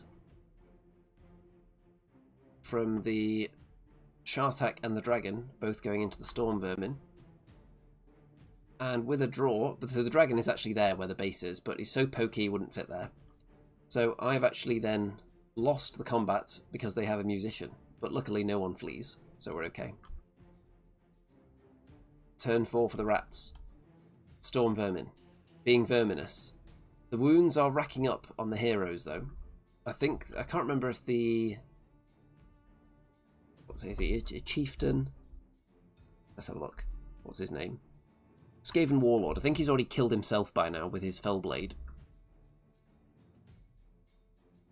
And they've travelled mystical pathways to get out the charge arc of the dragon and the Shartak, which is a good way of keeping them safe. Or so they hope. And the gutter runners are just scurrying around being their guttural selves. And shooting away. Can they finally kill the final dragon ogre? Yes, they can. So the Skaven are clearly winning at this stage, but we're right in their faces. Dragon ogres do kill off the rats this time. Kill enough of them so they flee straight off the table, and then I'm able to restrain the dragon ogres. So they're not going to bother chasing the enemy down because they're all the way on the other side of the table. They're just going to say, okay, we've killed the unit of clan rats, now we're just going to hide and live. Rather than being shot to death by gutter runners. Because these two units are quite resistant to that. Chaos warriors, there's loads of them in there, and the unit's untouched. The dragon is very tough. Turn 4 for me. Dragon ogres just turn round. They're going to hide here in a minute. Dragon turns round, puts his breath down on the storm vermin. I think I choose the one that doesn't allow armor saves and kill a few of them. Then I fire off magic missiles into the storm vermin.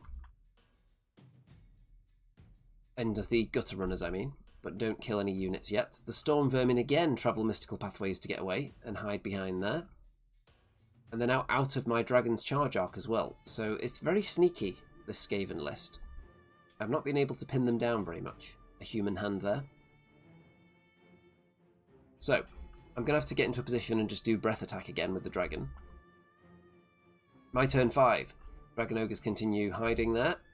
And what is this madness? Well, this is pretty wild. Oh, let's have a look. Ed says, the 1 inch rule has an exception for units in combat, so once you complete the charge, you are in combat, so you can be within 1 inch of other enemy units as long as you aren't in contact with them. I think the way that was being read at the time, though, was that while landing a charge, at that stage you're not in combat yet. My reading of it would be the same as yours, which is you're in combat, so of course you can be within an inch of enemy units, because that's just where you land. That wouldn't make sense if you couldn't, because it would be very exploitable if you could position units in such a way so that if you charge a unit, you always land within an inch of another enemy unit, making it illegal to charge anybody. I think that would be very bizarre if that was the way it worked. Actually, in Kings of War, there's something kind of similar in the rules, which has a bizarre loophole like that, where if there's a unit, for example, if you're in the unit's flank, but they've got a piece of terrain next to them that's covering their flank, and you can't reach their flank, you're just not allowed to charge them. But if you're using your own units to manipulate their facings, so that the facing that the enemy would have to charge is blocked by your own units, in such a way that they're kind of in like an overlapping circle of your own units, so there's no legal charge into any of them, then in Kings of War, in the rule it states that you are always allowed to then charge one of those units. You can't block any charge from being possible with your own units in Kings of War. So that kind of thing does come up in other games as well.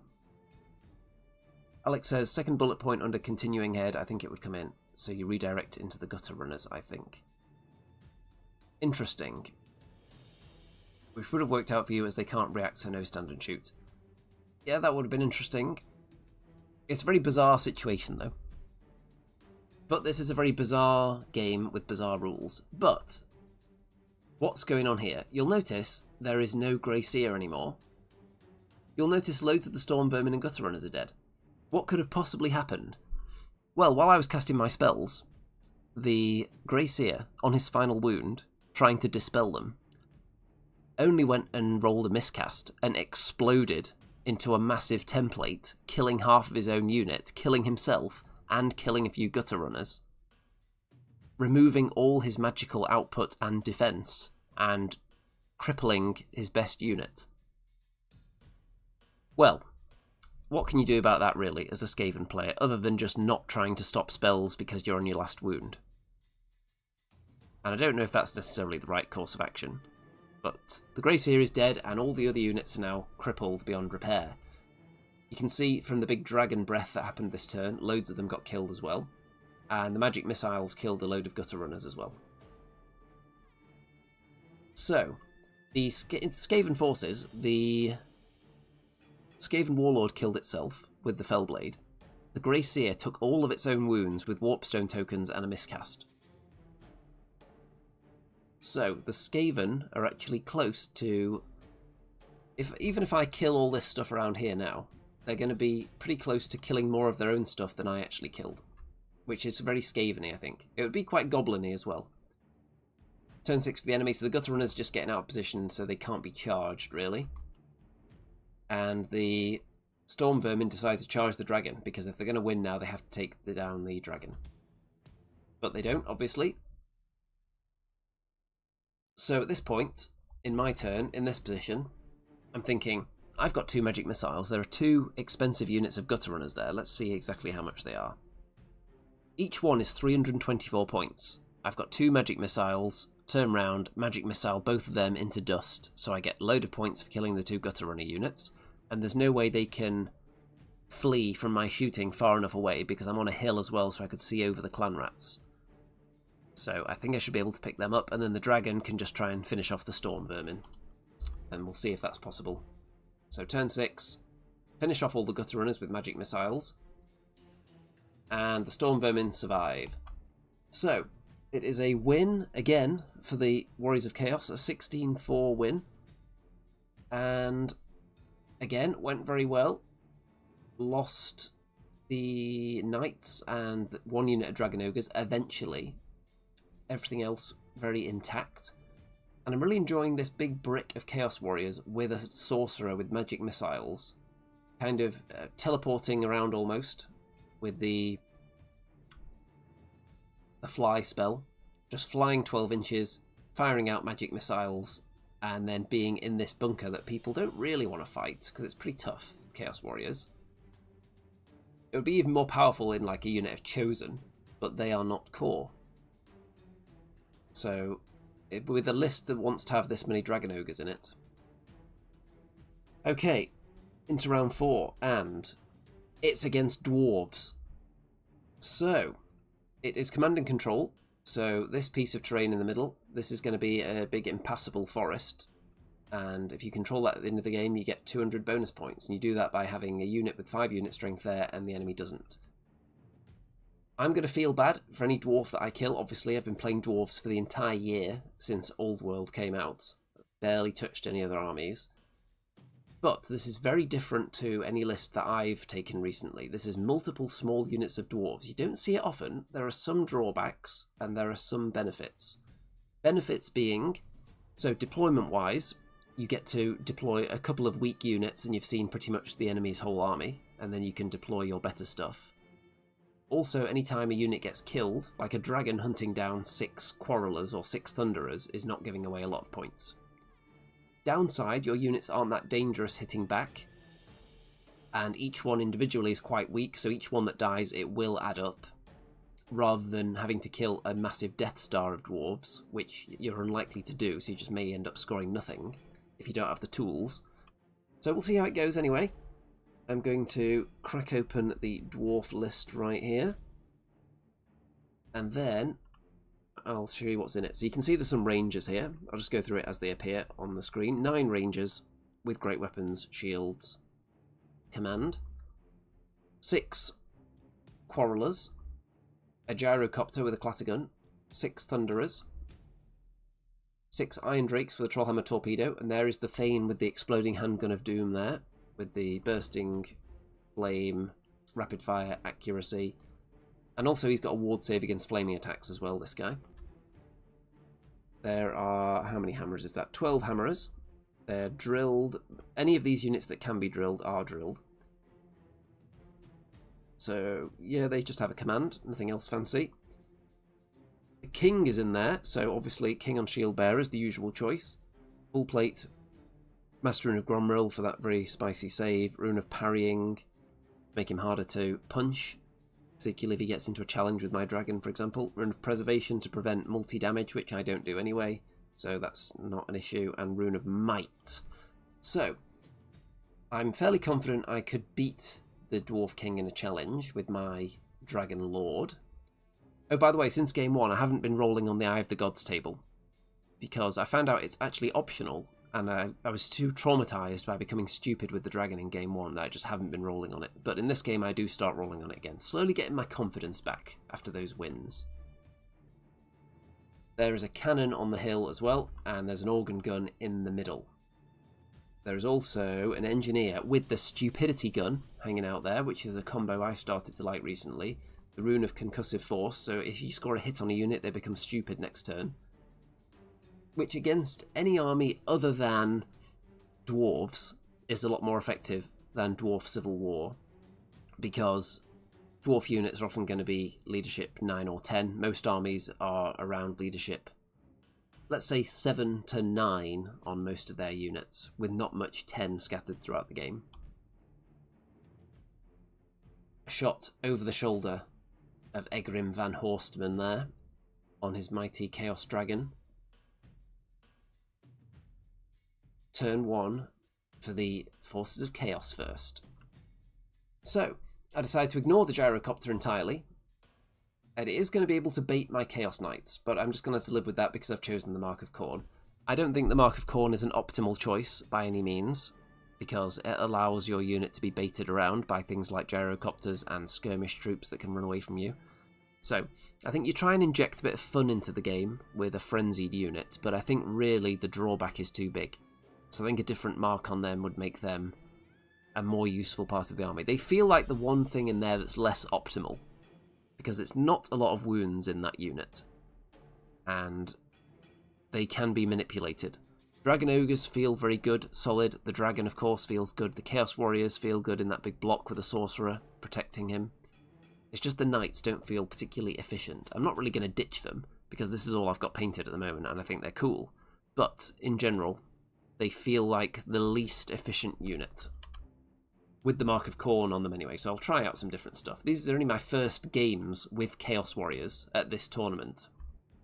So going into this game with a 100% win rate with Chaos Warriors. I have, let's see, magic missiled a few rangers. How many were there at the start? 9. So 3 of them have been killed by my magic missiles. And you can see I actually miscast with one of my spells and took a wound and killed one of his own Chaos Warriors there. But it didn't hurt too much. And into the enemy turn. So they're drilled, so they're going into marching column and advancing towards me quite rapidly, and also advancing towards the area of the table that's going to score them bonus points at the end of the game as well. Gyrocopter is going for the Chaos Knights, trying to bait them into a charge, as you'd expect, and everyone else is just working out the dragon's arc and not being in it, basically. The dragon's got a choice of hitting 2 crummy units, both Quarrelers or Thunderers, very cheap, and the King and the Hammerers have turned that way, assuming the dragon's going to end up about here, so maybe they'll be able to charge him. And the Thane with the handgun has popped out the Iron Drake unit to target a different thing, but still out of the dragon's charge arc. One Dragon Ogre is shot down with the shooting from the Iron Drakes and the Thunderers and the Organ Gun. The Quarrelers in the top left take 2 wounds off these Dragon Ogres. But again, I think Dragon Ogres in this position will just kill a cheap unit and then hide for the game. Because I don't think they're required to bust through the dwarf lines. I'm relying mostly on the dragon for that. Cannon fires off down the line of Dragon Ogres, kills one of them. Because I did expose my flank for 1 turn. I had a choice of not doing it, but I decided I'd rather get to the enemy. I only need to get there with 1, really, to kill them. So that's the plan. And also, the Rune of Concussive Force has made this unit of Dragon Ogres stupid, so we'll see if they can actually do anything useful next turn. You can see my Chaos Warriors unit did not go too far forward yet, but next turn they will, and here they go. So they're going after the Rangers, magic missiling them again. The Dragon Ogres work their way past the Gyrocopter and stand right in the middle of the enemy gun line now, so we'll see how that goes for them. The Dragon murders the Thunderers and then restrains and looks over here. So I've got some options. The Dragon Ogres can't quite reach the Quarrelers there, so just move up right next to them to deny a stand and shoot. They will have to take a round of shooting first though. And it's looking pretty good, I think. I don't want to send the Chaos Warriors too far away from the middle because I want them to get the bonus 200 points at the end, but I'm going to kill some enemies to do that. The Chaos Knights obviously charged a Gyrocopter, took a casualty from shooting, or 2, and then obviously failed their charge because it ran away, so I'm not too confident they'll achieve anything. Dragon Ogres, if my opponent does not want them charging anything, that's a lot of resources that's going to have to go into killing them, because there's 8 wounds there, and there's a lot of guns, but that means things aren't shooting at the dragon in that case. If the King and Hammerers charge into the dragon, I'm very happy, because I want to be fighting them anyway, and I think I'd beat the King in a challenge with my Chaos Dragon stats, since the Chaos Dragon is twice the points of the King, so you would expect him to win. Unless it's a king that's specifically built for dealing with dragons. So you can put certain items on them that make them much better in those kind of situations, but worse in others. So even though you're cheaper, your specialised build goes into what the enemy is bringing to you. Turn 2 for the Dwarves. So the Dwarf Hammerers with the King do not succeed in their charge, they only trundle forward a couple of inches. The Quarrelers do some more wounds to these Dragon Ogres. And the other unit in the middle just gets completely deleted by everything, by cannon, organ gun, Iron Drakes, Gyrocopter, everything blasts away at them, because the last thing they want is to have the Gyrocopter, or the organ gun, I mean, charged by Dragon Ogres. So, next turn my dragon's going to have some choices to make. Does it charge in and try and kill the king, or does it just bypass them entirely, mop up all the artillery instead? So we'll see how confident I'm feeling. The Iron Breakers, so I don't think I mentioned the Iron Breakers actually when I was going through the list. Did I even mention the Dwarf Warriors either? I think I might have skipped them entirely because I was so excited talking about the stupidity cannon. So, the Iron Breakers and the Dwarf Warriors have moved up. The Warriors are in charge arc, but the Iron Breakers are not. The Rangers are as well. There you go, nice clear shot. So, my turn 3. The Warriors charge into the Rangers, who decide to stand and shoot instead of fleeing. Because I could have just redirected into the Warriors anyway. So killed the Rangers, and then restrained, reformed to look at the 2 enemy units there. The Chaos Knights charge the Gyrocopter. It fires and flees, doesn't kill anyone, And it only flees about 4 inches, so they actually catch it. Look how far away it was at the start. It flees 4 inches, and the Chaos Knights roll high on their charge and actually catch the gyrocopter, which is hilarious. I wasn't expecting that to happen at all, so that's a bit of a bonus. However, they're going to get shot to bits in a minute, clearly. The 2 Dragon Ogres murder the Quarrelers in the top left and then just turn around a bit to make sure they're not going to get shot in the flank by a cannon, and then they're going to try and hide behind this terrain later as well. Well, Chaos Lord on Dragon decides to charge in to the Hammerers with King. And you can see the King isn't there anymore. He was killed to the wound, and it was the stomp, I think, that finished him off. And you can see my Dragon has taken 1 wound there, because all the King's attacks would go at the same time as the stomps, because he has Strike Last put onto him by the Chaos Lord's upgrades. So, very nice, killed the King, but the Hammerers are stubborn, of course, so they're not too concerned yet. But the King is dead. Long live the Chaos Lord on Dragon. There he is. Dead King. So, what do I expect to happen in the enemy turn? The Chaos Knights will get shot to death, no doubt about it. Other than that, do the Iron Breakers and the Dwarf Warriors drill out into a wider formation and double charge the Chaos Warriors? Would you go for that? Might be worth it to try and get in combat to kill the Sorcerer. He's a big chunk of points. Turn 3 for the Dwarves. That's exactly what they try, but only the Warriors actually roll high enough to make it into combat, so they're going to be on their own against the Warriors now. Chaos Warriors. The shooting. So the Gun Thane of Doom. Organ Gun. Iron Drakes. Down to 1 Chaos Knight. In combat, the Dwarf Warriors are defeated, but with their shield wall, they're able to not go back very far, I think.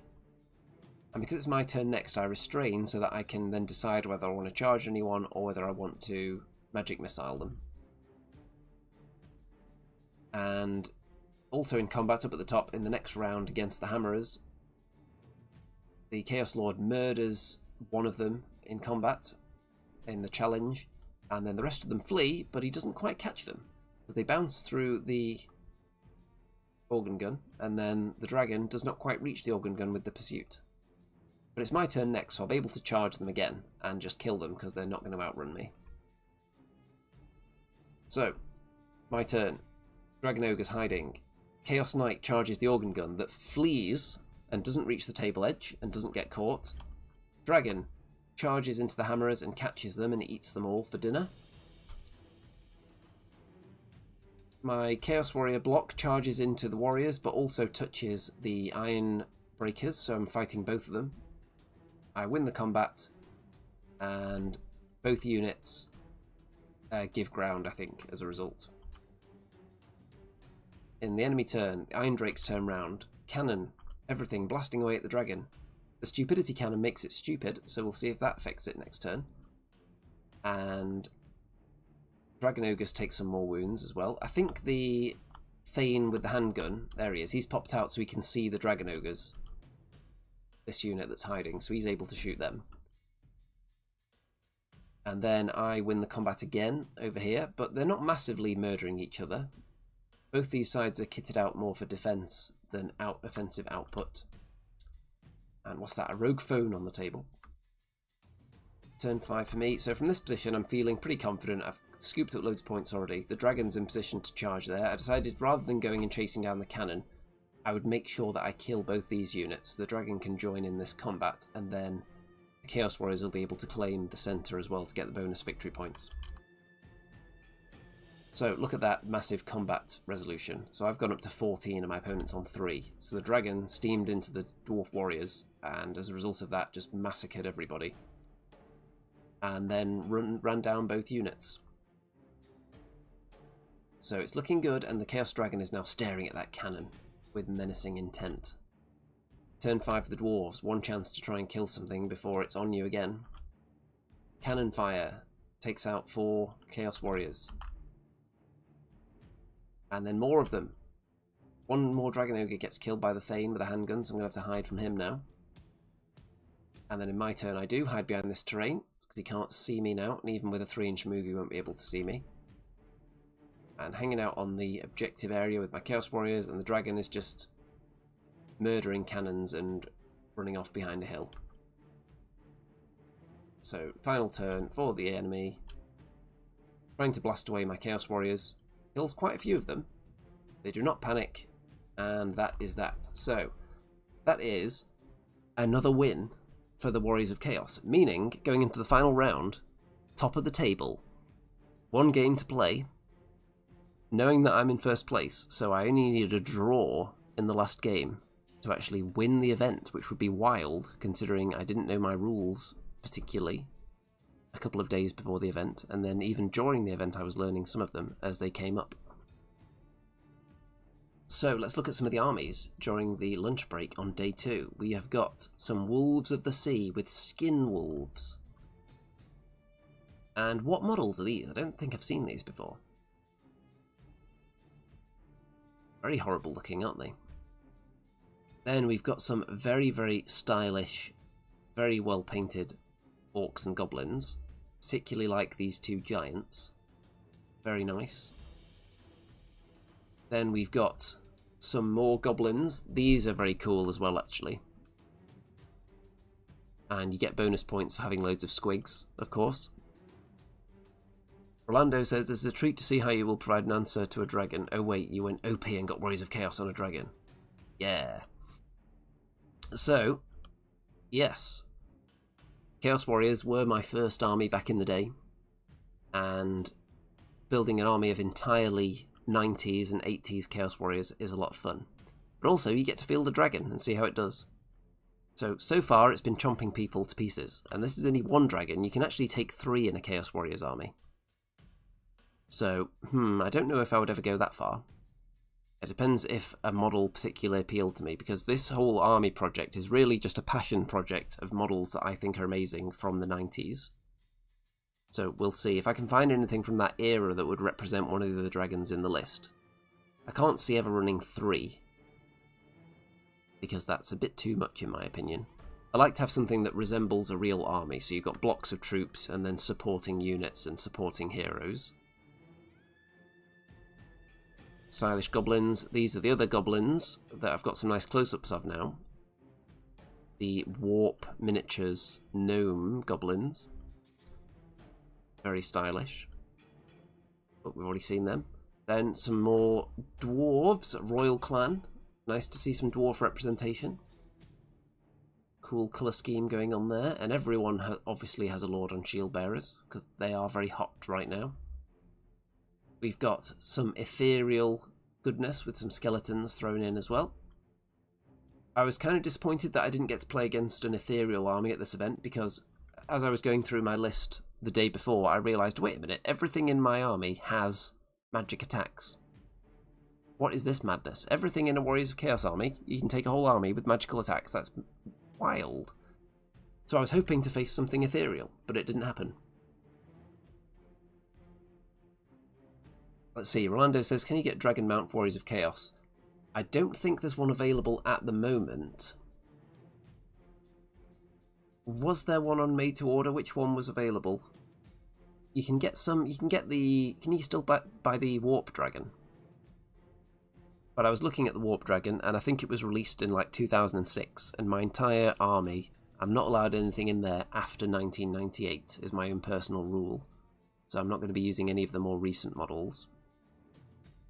But yes, Ed, that is true. A lot of people use the AOS Ionis Cryptborn Dragon and then convert it. The reason that's a good one to use is not just because it looks really good, but it's also because, weirdly, for Age of Sigmar, it's actually compact and fits on a base, which is totally ridiculous by Age of Sigmar standards, where everything has to hang about 3 feet over the edge of the base, which would be even worse on a square in Old World. So that one model is actually really good for an Old World dragon. John says, Golrock is there. Right. The dragons I would be able to use for my army would be mostly like old 80s Chaos dragons. There's a few, but some of them are quite small though. And otherwise it would just be converting any other dragon that comes out from the 90s, like for example the Wood Elf one, but I would have to convert it using authentic 90s components as well. And green stuff, which was perfectly valid. We have got Empire, which I played against, as you saw. We've got more Dwarves, very cool. You will have seen these from many games I've played against this army, including the brand new Standard Bearer. I think this got the best single model award at the event. Look at that. That might be the best book interior that I've seen on a miniature. Very stylish. And the gems, definitely a step above any gem I've ever done. Look at that. Very cool. So a worthy winner of that award right here. Very nice. Then we've got some Tomb Kings. Again, very stylish army.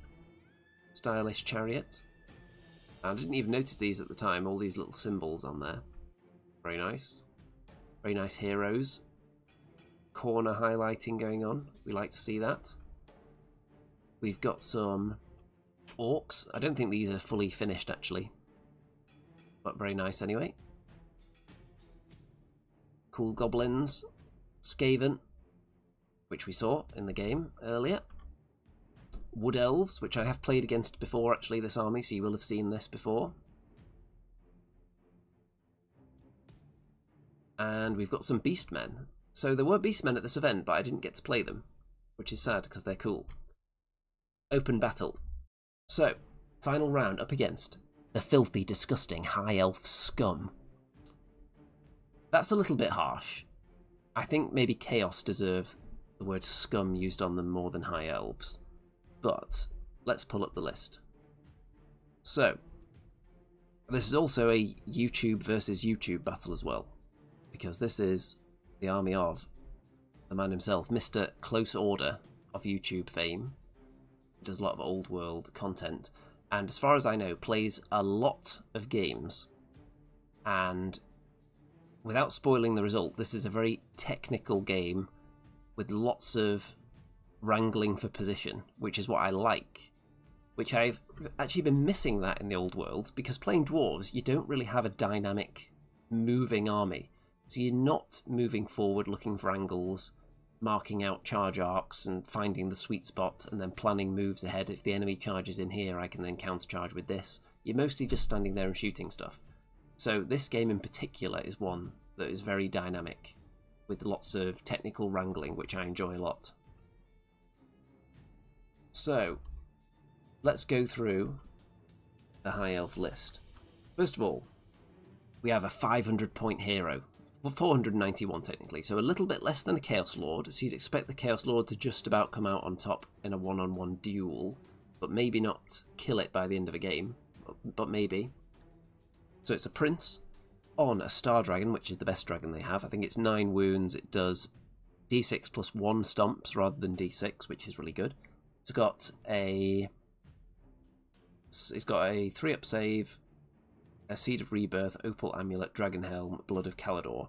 So, he's got, if I remember correctly, a 5-up regeneration save, a 6+ ward save, and also a, is it a 1-off ward save that's slightly better than that as well?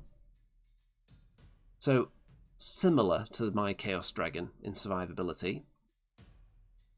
But then we've also got an Archmage, who is... Where's the Archmage? The Archmage is hiding somewhere. The Archmage is on an Elven Steed, so we'll be in one of these units. I'm sure I'll spot which one it is. It's lurking around at the back somewhere, I think, the Archmage. But it's in there, trust me. Level 4 with Battle Magic. So we're going to be seeing some Pillar of Fire potentially there. That's not very nice. Then there's a Noble on a Griffin, who is hanging out at... Hold on, where is the Griffin? There it is. So there's the Noble and the Griffin. That is the BSB with a War Banner, Seed of Rebirth, Charmed Shield, Pure of Heart. So again, some nice stacked up saves, just not necessarily permanent ones with a Charmed Shield, just your one use. In core, we've got 6 Illyrian Reavers, which are hiding... Are they the... Yeah, they're the ones with the bows at the back there. Short bows. The 2 units of Silver Helms, which are your slightly better cavalry with lances and barding and all that good stuff. There is a Lothan Skycutter, 2 of those. In fact, if we can see the pictures of them, there we are. So they're not the proper models, but these look way more robust than the actual Skycutters, don't they, these ones? I don't know where these are from.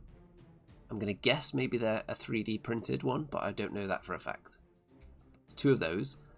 And they have kind of a bolt thrower on them. They also do impact hits because they're like a big chariot. So a little bit concerned about all the speed I'm seeing here. And then 6 Sisters of Avalon and 5 Sisters of Avalon. So, loads of speed, loads of skirmishy, fast stuff. There's nothing slow at all. So it's going to be difficult to pin this army down. Which, if I needed to win, I would consider way more of an issue.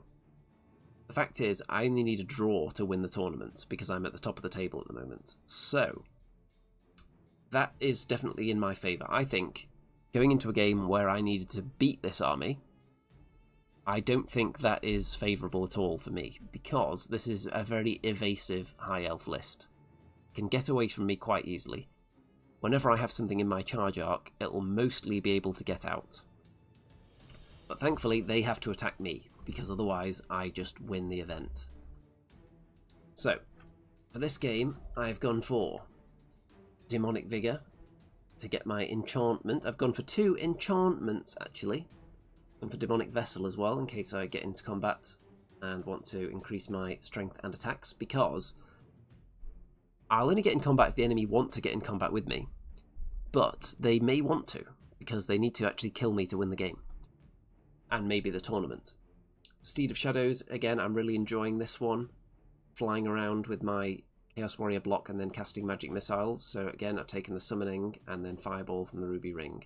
Now, my opponent does actually have an item that can delete enemy magic items. So we'll see if that comes up. So there's the wide shot. My thinking is, if I just sprint towards the enemy in the middle of the table, I'm going to get surrounded. The High Elves are just going to start dancing around me, doing a little dance, firing their bows at me, and I'm just going to die and just spin round, get really dizzy, and fall over and die. So I'm going to be quite compact. I'm going to use this piece of terrain to deny flank from that side. I'm going to, if I advance, I'm going to try and keep my flanks secure, try and support my units with each other. So we'll see how that goes. That's the plan anyway. I'm not feeling that confident though, because this army is very elusive, and I will not be able to pin them down. The dragon, if it gets into my Chaos Warriors, that would be my biggest concern, I think. Because I think it would rack up enough overkill on my champion to win the combat against me. And after that it gets into the very expensive sorcerer, and after that it's just eating Chaos Warriors. So that's not a matchup I want. The Dragon Ogres, similar, it would eat the Shartak probably, and then the other 2 can't fight, but if it was in a challenge, and then they would lose by enough that they would probably run away. So my dragon is really the only good counter to the enemy dragon, I think. So, but on the same... in the same way, I think my opponent probably feels that way about my dragon. I don't really want to match up my dragon against anything else there. It would eat everything else apart from that dragon, probably. But all that stuff can avoid mine more easily than mine can. So it's a list that outspeeds me, but it also has to win the game. So that tips it slightly towards me. So my dragon is actually there, but he's too pokey, so we're just using that proxy base there. And into turn 1. So, oh, we've got pictures of my opponent's handwritten spell cards. I did tell him, by the way, that if you want to harshly critique the handwriting, or maybe any of the spelling, which I haven't checked, then feel free. So, Curse of Arrow Attraction to make the shooting more effective. There's the Destroying Magic Item spell, actually, so it's not an item. And Arcane Urgency to allow the unit to move again, which I've totally overlooked in this game, by the way, with my deployment. Fireball, Pillar of Fire, very scary of course. So, turn 1, the High Elves go first, a dragon is parked right there with Arcane Urgency. Which I did not factor into my game plan whatsoever. Because had I thought there was a chance a dragon would land right in front of me in turn 1, I probably would have deployed differently, because my dragon can't reach it. If I charge the Dragon Ogres and the Warriors in there, if we see on a wider shot in a minute, you'll see why I think that's a bad idea. Because if I fight with the Chaos Warrior champion, I think I could win the combats, because I think the Chaos Warriors are actually in the flank, which would be a flank charge. But I think I could just win the combat by 1, but you'll see why I think that's a bad idea. Sky Cutter moves up, Cavalry move up, everything moves up a bit just to start blasting with their bows. Damage onto the Dragon Ogres there, you can see one's only got 1 wound remaining. And a Pillar of Fire is up as well. So, look at this situation. My Chaos Warriors, if they flank charge the dragon, are going to end up here, which means they get flank charged by Knights and a Sky Cutter. And I don't like the sound of that one bit, so I'm not going to do that. This is where, in my next turn, I get the angle finders out and start just wrangling, trying to find good spots to put all my units in. It's going to be like a chess match from this point on. And this move, as soon as that dragon landed there with Arcane Urgency, I thought, oh dear, I totally overlooked Arcane Urgency. Have I just lost the game already? Because I can't attack it with my dragon, and I think this dragon can kill these units quite well. And if I start turning round looking to attack the dragon, it can fly over the top of me. Other things can come in this way, so I can't turn to face it again, because then they'll charge me in the rear. I could get out positioned quite easily, so I need to be very careful and not be too wild. So turn 1 for me. I decide in the end I'm going to cast Steed of Shadows and just fly my Chaos Warriors over the top of the enemy dragon, take them out of the equation, land out of the charge arc of everybody apart from Cavalry, and I think I can deal with them. So that's my plan. I managed to avoid the charge arcs of the Sky Cutter and the Griffin that is over here just off camera. The Dragon Ogres decide to just turn a little bit and stare at the enemy dragon. And then my dragon says, go on then, you go and eat some Dragon Ogres and then I'm going to charge you. And you better hope you've killed them all by then, otherwise you're going to be double hit. Even though you'd probably just challenge, and I would accept with my dragon, and the Dragon Ogres would just be contributing combat resolution for being a close order unit. But still. The other Dragon Ogres march up into the middle and get out of charge arc of anyone that's not the Griffin, who is not powerful enough to where he would just steamroller this unit. He's a decent fighting hero, but I don't think he really wants to tangle with them if he doesn't have to. And the Chaos Knights hiding back here, the reason they were behind the Dragon Ogres to start with is that I didn't want them to have to charge anything with Frenzy from a long distance. So that corn mark on them is not that great, it seems. Okay, turn 2 for the enemy. Let's see the response. So the wizard in there starts throwing out fireballs. What's that? There's a thumbs down. It's not casting fireball at all. That is my Ruby Ring of Ruin that has now been destroyed by enemy spellcasting, so I've got no more fireball. Curse of Arrow Attraction on the Dragon Ogres, then they're going to start getting shots. The other Dragon Ogres get charged by the enemy Star Dragon. So I was thinking that perhaps, let's go back a sec, if I'd left open a gap here, the dragon would have liked to fly over the top of me and start setting something up behind, but I positioned my dragon in such a way so that it wouldn't have space to do so and stay outside my arc. It could have charged into my dragon and accepted a one-on-one duel.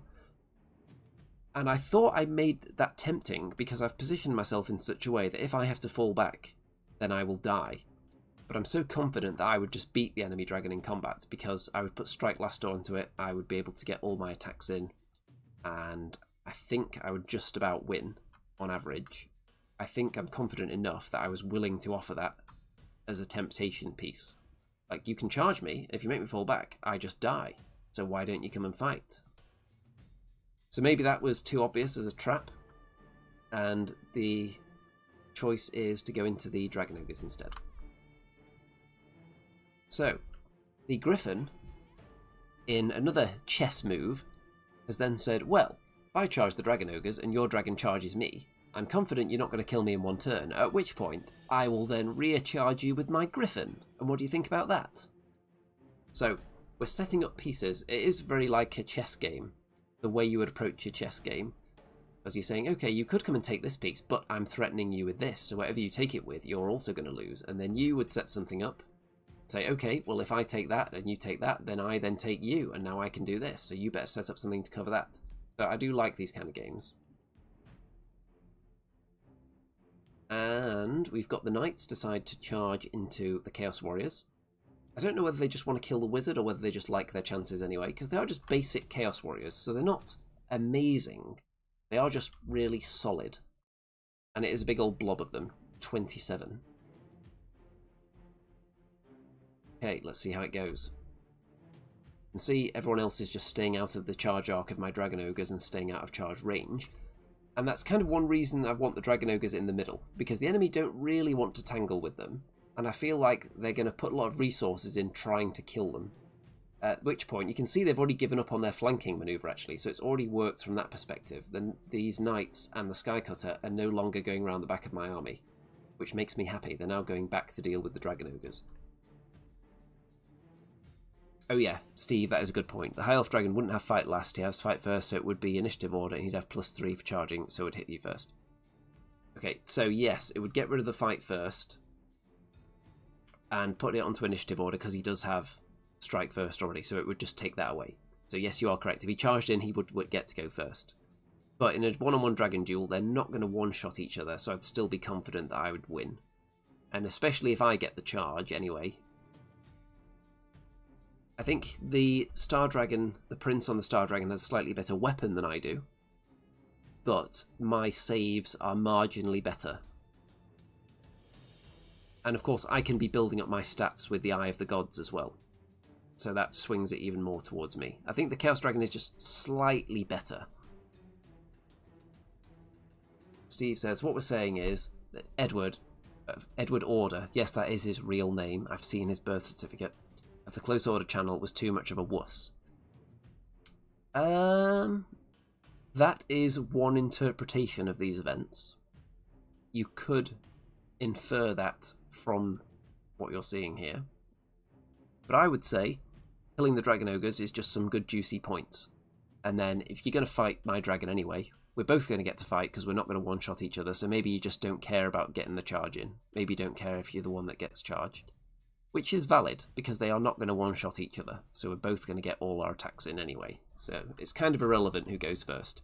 It's relevant in situations where you're in a challenge and you don't want the much lesser model to do anything to you, so you kill them first.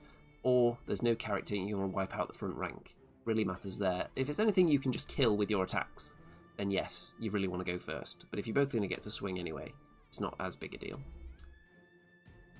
So with Curse of Arrow Attraction and loads of shots going into those middle Dragon Ogres, the combat here is actually a draw between the Knights and the Chaos Warriors. They do just one casualty each. And because with first charge, I didn't get my rank bonus, which is what made it a draw there, I believe. And the dragon kills the Dragon Ogres. Well, catches them as they flee after it murdered the Shartak in the challenge, I think. So, or it may have just murdered them down to the last one, actually, and then the last one fled. So Dragon Ogres are down, but my dragon can now charge the enemy dragon. Do I care about being recharged by a Griffin? Not enough to stop me charging the enemy dragon, because it's just too cool to have dragon versus dragon, so we're going to do it. Is it optimal? I don't know. I can't charge this thing because it's landing what we dubbed the, what did we call it, the safety pocket. So, marking out the charge arcs, finding a spot where this guy could land legally with arcane urgency that would prevent anyone from charging it. It initially landed like here, so if arcane urgency had failed, the knights would have just charged it. My dragon, oh, the enemy dragon did take a wound from the Dragon Ogres though, so that's good. Good start. Turn 2 for me. So, Dragon Ogres in the middle. Turn round to face the enemy cavalry.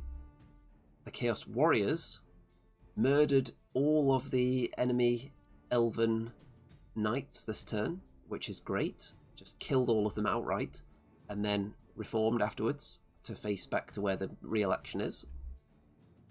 So, dragon versus dragon. You can see that I've won the combat by 1, and it doesn't really have any effect though, just push it back a little bit, and now I'm going to get recharged, which I can live with, but I've turned the knights round, as if to say, if you recharge me, I'm confident that I'll win the combat, or lose by little enough that I'll pass my leadership test, and it'll all be great. So, turn 3 for the enemy. Double charge. We have got the Star Dragon and the Griffin Noble into combat with my dragon. The Skycutter lands in front of the knights to block them off from committing their plan, which was to charge in to the rear of the Griffin next turn. The Dragon Ogres are getting shot, as you'd expect, but I'm kind of happy with their role now, because they're tying up most of the opposing army. So if I can win the dragon battle, then that'll be enough. So there's a pillar of fire out there now as well, and a few Chaos Warriors are getting chipped away as well. But I'm fairly confident in this unit's survivability. They've been doing very well so far. Okay, so my dragon has ended up here where this base is. I lost the combat, fell back in good order, threw the griffin, and ended up there. And the enemy, because it's a situation that came up in the other game as well, and one of the games against... I can't remember which game it was now. But fell back... Oh, it was an Orc Wyvern, wasn't it? Fell back away from my sandwich, and I couldn't then pursue with everyone because they were blocked. So in this situation, only the Griffin could have gone to block. Or could have gone in to follow up because of the angle at which I fell back. Turn 3 for me.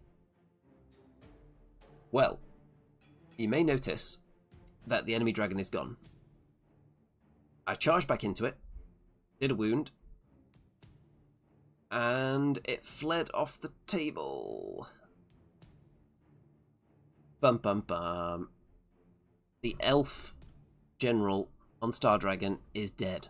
Failed leadership, gone. The Chaos Knights kill the Sky Cutter. And it's looking pretty good. The Chaos Warriors move up onto the hill with Steed of Shadows and start to magic missile the Griffin to death. And into turn 4 for the enemy. So it's looking very good now. My opponent is thinking, what's the best thing to do here? Do I try and go toe-to-toe with the dragon and hope for the best and hope to get lucky with the Griffin? Or do I run away and try and preserve my points and keep my position in the table? So we had that internal dilemma going on here.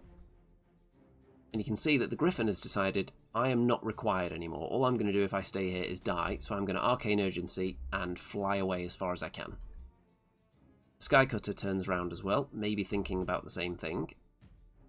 And the enemy are just peppering me with shots now, trying to finish off the final Dragon Ogre. With shooting, and... I think the Dragon Ogre is still alive though. So into my turn, and I'm just spreading out all my units, moving towards the Sky Cutter with the Dragon Ogre, just making sure if this Pillar of Fire reaches anyone, it can't bounce through all of them. So it's looking pretty good. The enemy are retreating with the units that aren't going to contribute to the shooting, which is a good idea because I think they would just die. So they're really just hiding, preserving points, and then taking shots at me and seeing if anything shakes out, really. Turn 5 for the enemy. This is in my corpse pile, by the way, so don't think the Griffin's charging anyone. He's just hiding further in the corner now. Pillar of Fire still moving around. The Sky Cutter moves out of the charge arc of the Shartak. And again, the enemy just kind of chilling and doing a bit of shooting, chipping away. Pillar of Fire moves very slowly. Turn 5 for me. Just spreading out my units again, trying to prevent massive shooting damage by getting down off the hill, giving cover to anyone shooting at me, make sure there's a template size gap between all my units so it can't bounce through them. Shartak did get killed in the last turn, by the way, so there is some points there for the high elves. So I think in the last turn I tried to do a magic missile at the Sky Cutter, but failed. In fact, I think I did it this turn, because I think I've got it still in my arc, but I didn't manage to do it. Didn't manage to kill it. Enemy turn 6. My opponent thinks, okay, one more turn. Do I just accept, like, 2nd or 3rd place, or do I try and kill this massive block of Chaos Warriors in one go? The only way to do it is to kill enough of them so they panic and flee, and then don't rally and flee off the table. So it might be a long shot, but it's probably still worth it if you can do it without sacrificing your whole army. So that is the attempt. Everyone who can shoot is going to blast this unit of Chaos Warriors. And you can see 5 of them get killed, which is 1 short of forcing them to full-on panic, or full-on flee if they fail the panic check. So they would have only fallen back in good order. And they passed anyway. And then the Pillar of Fire killed another one on my turn. And the magic missile did kill the Sky Cutter in turn 6 to punish it for not running away. So you may notice that the Chaos Warriors have just reigned supreme and murdered everybody and won 5 games in a row. 100% winning record with Chaos Warriors, despite learning most of the rules shortly before and during Game 1. And all it took was a Chaos Dragon. A list that was built purely on because I wanted to paint loads of Dragon Ogres because they're my favourite models, so they went straight in there. Chaos Warriors were just a good core to fill that slot. Chaos Knights I thought would be quite fast to paint for the number of points.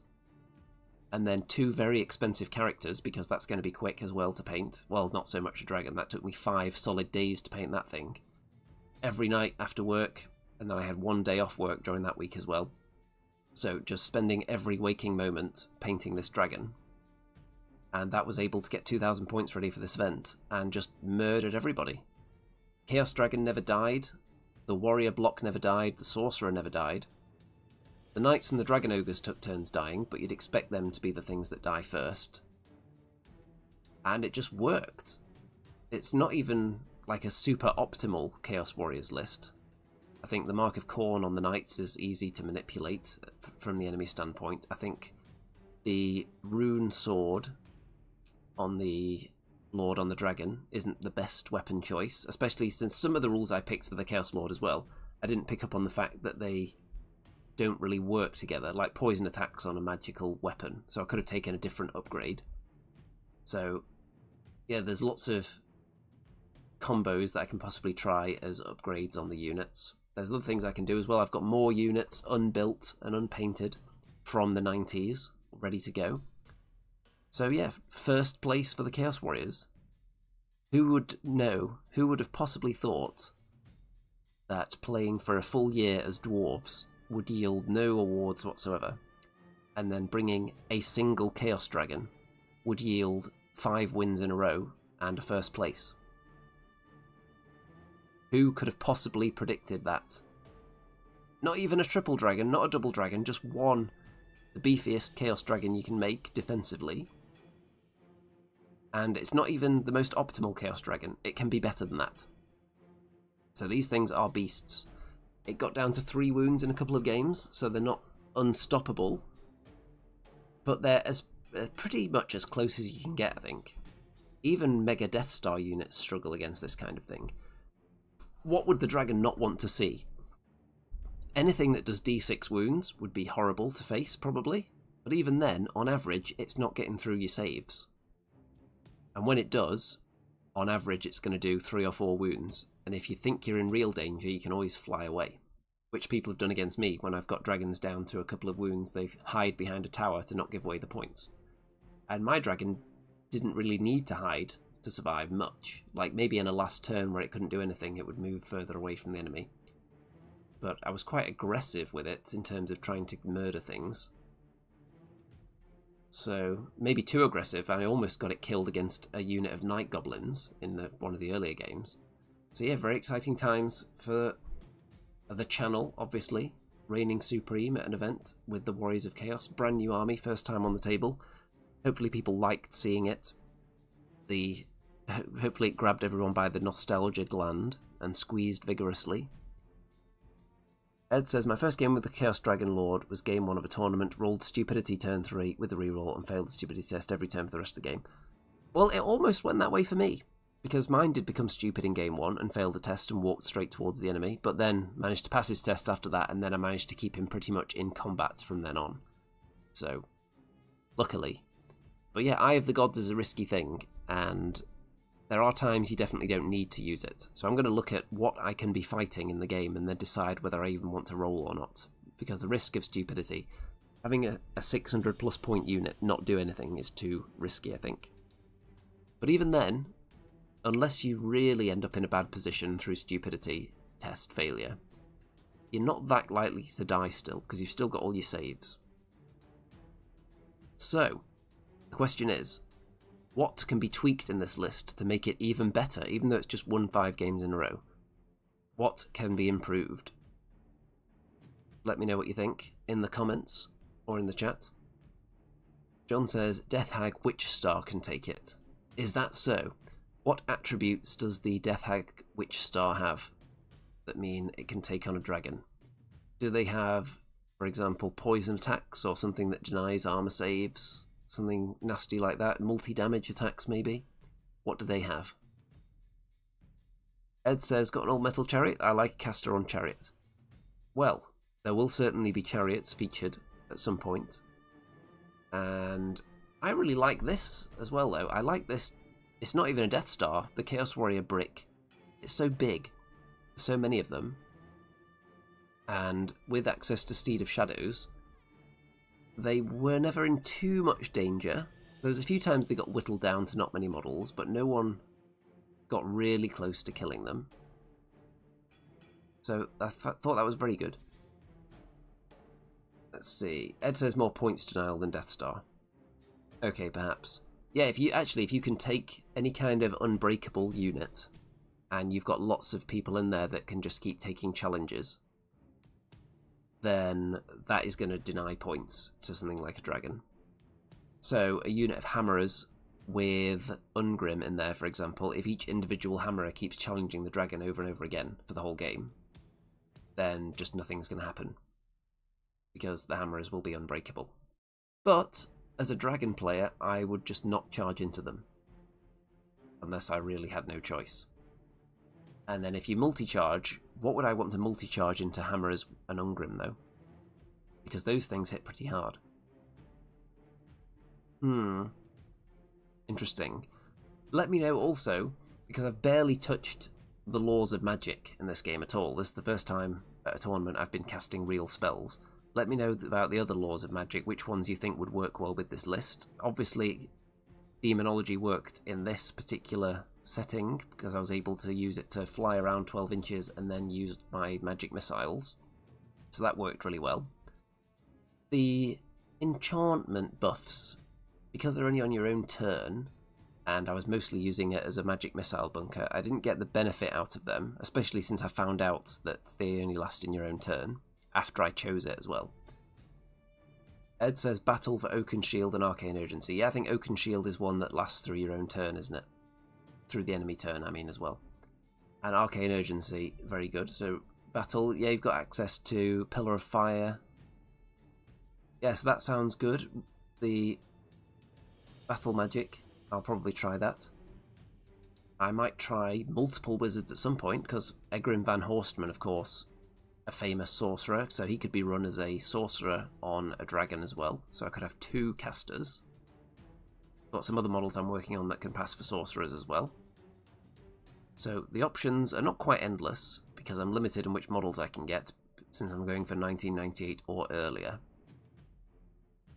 One thing I'm thinking that I don't currently have is, possibly if I can find one cheaply enough, because there's no giant spawn available to me in that time frame, so I'm thinking a 90s Great Unclean one as a giant spawn.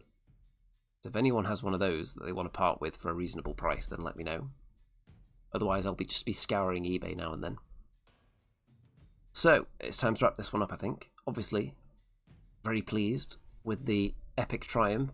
It's a sad day for Dwarves, that the first time I play a different army, I destroy things and just chomp enemy armies to pieces.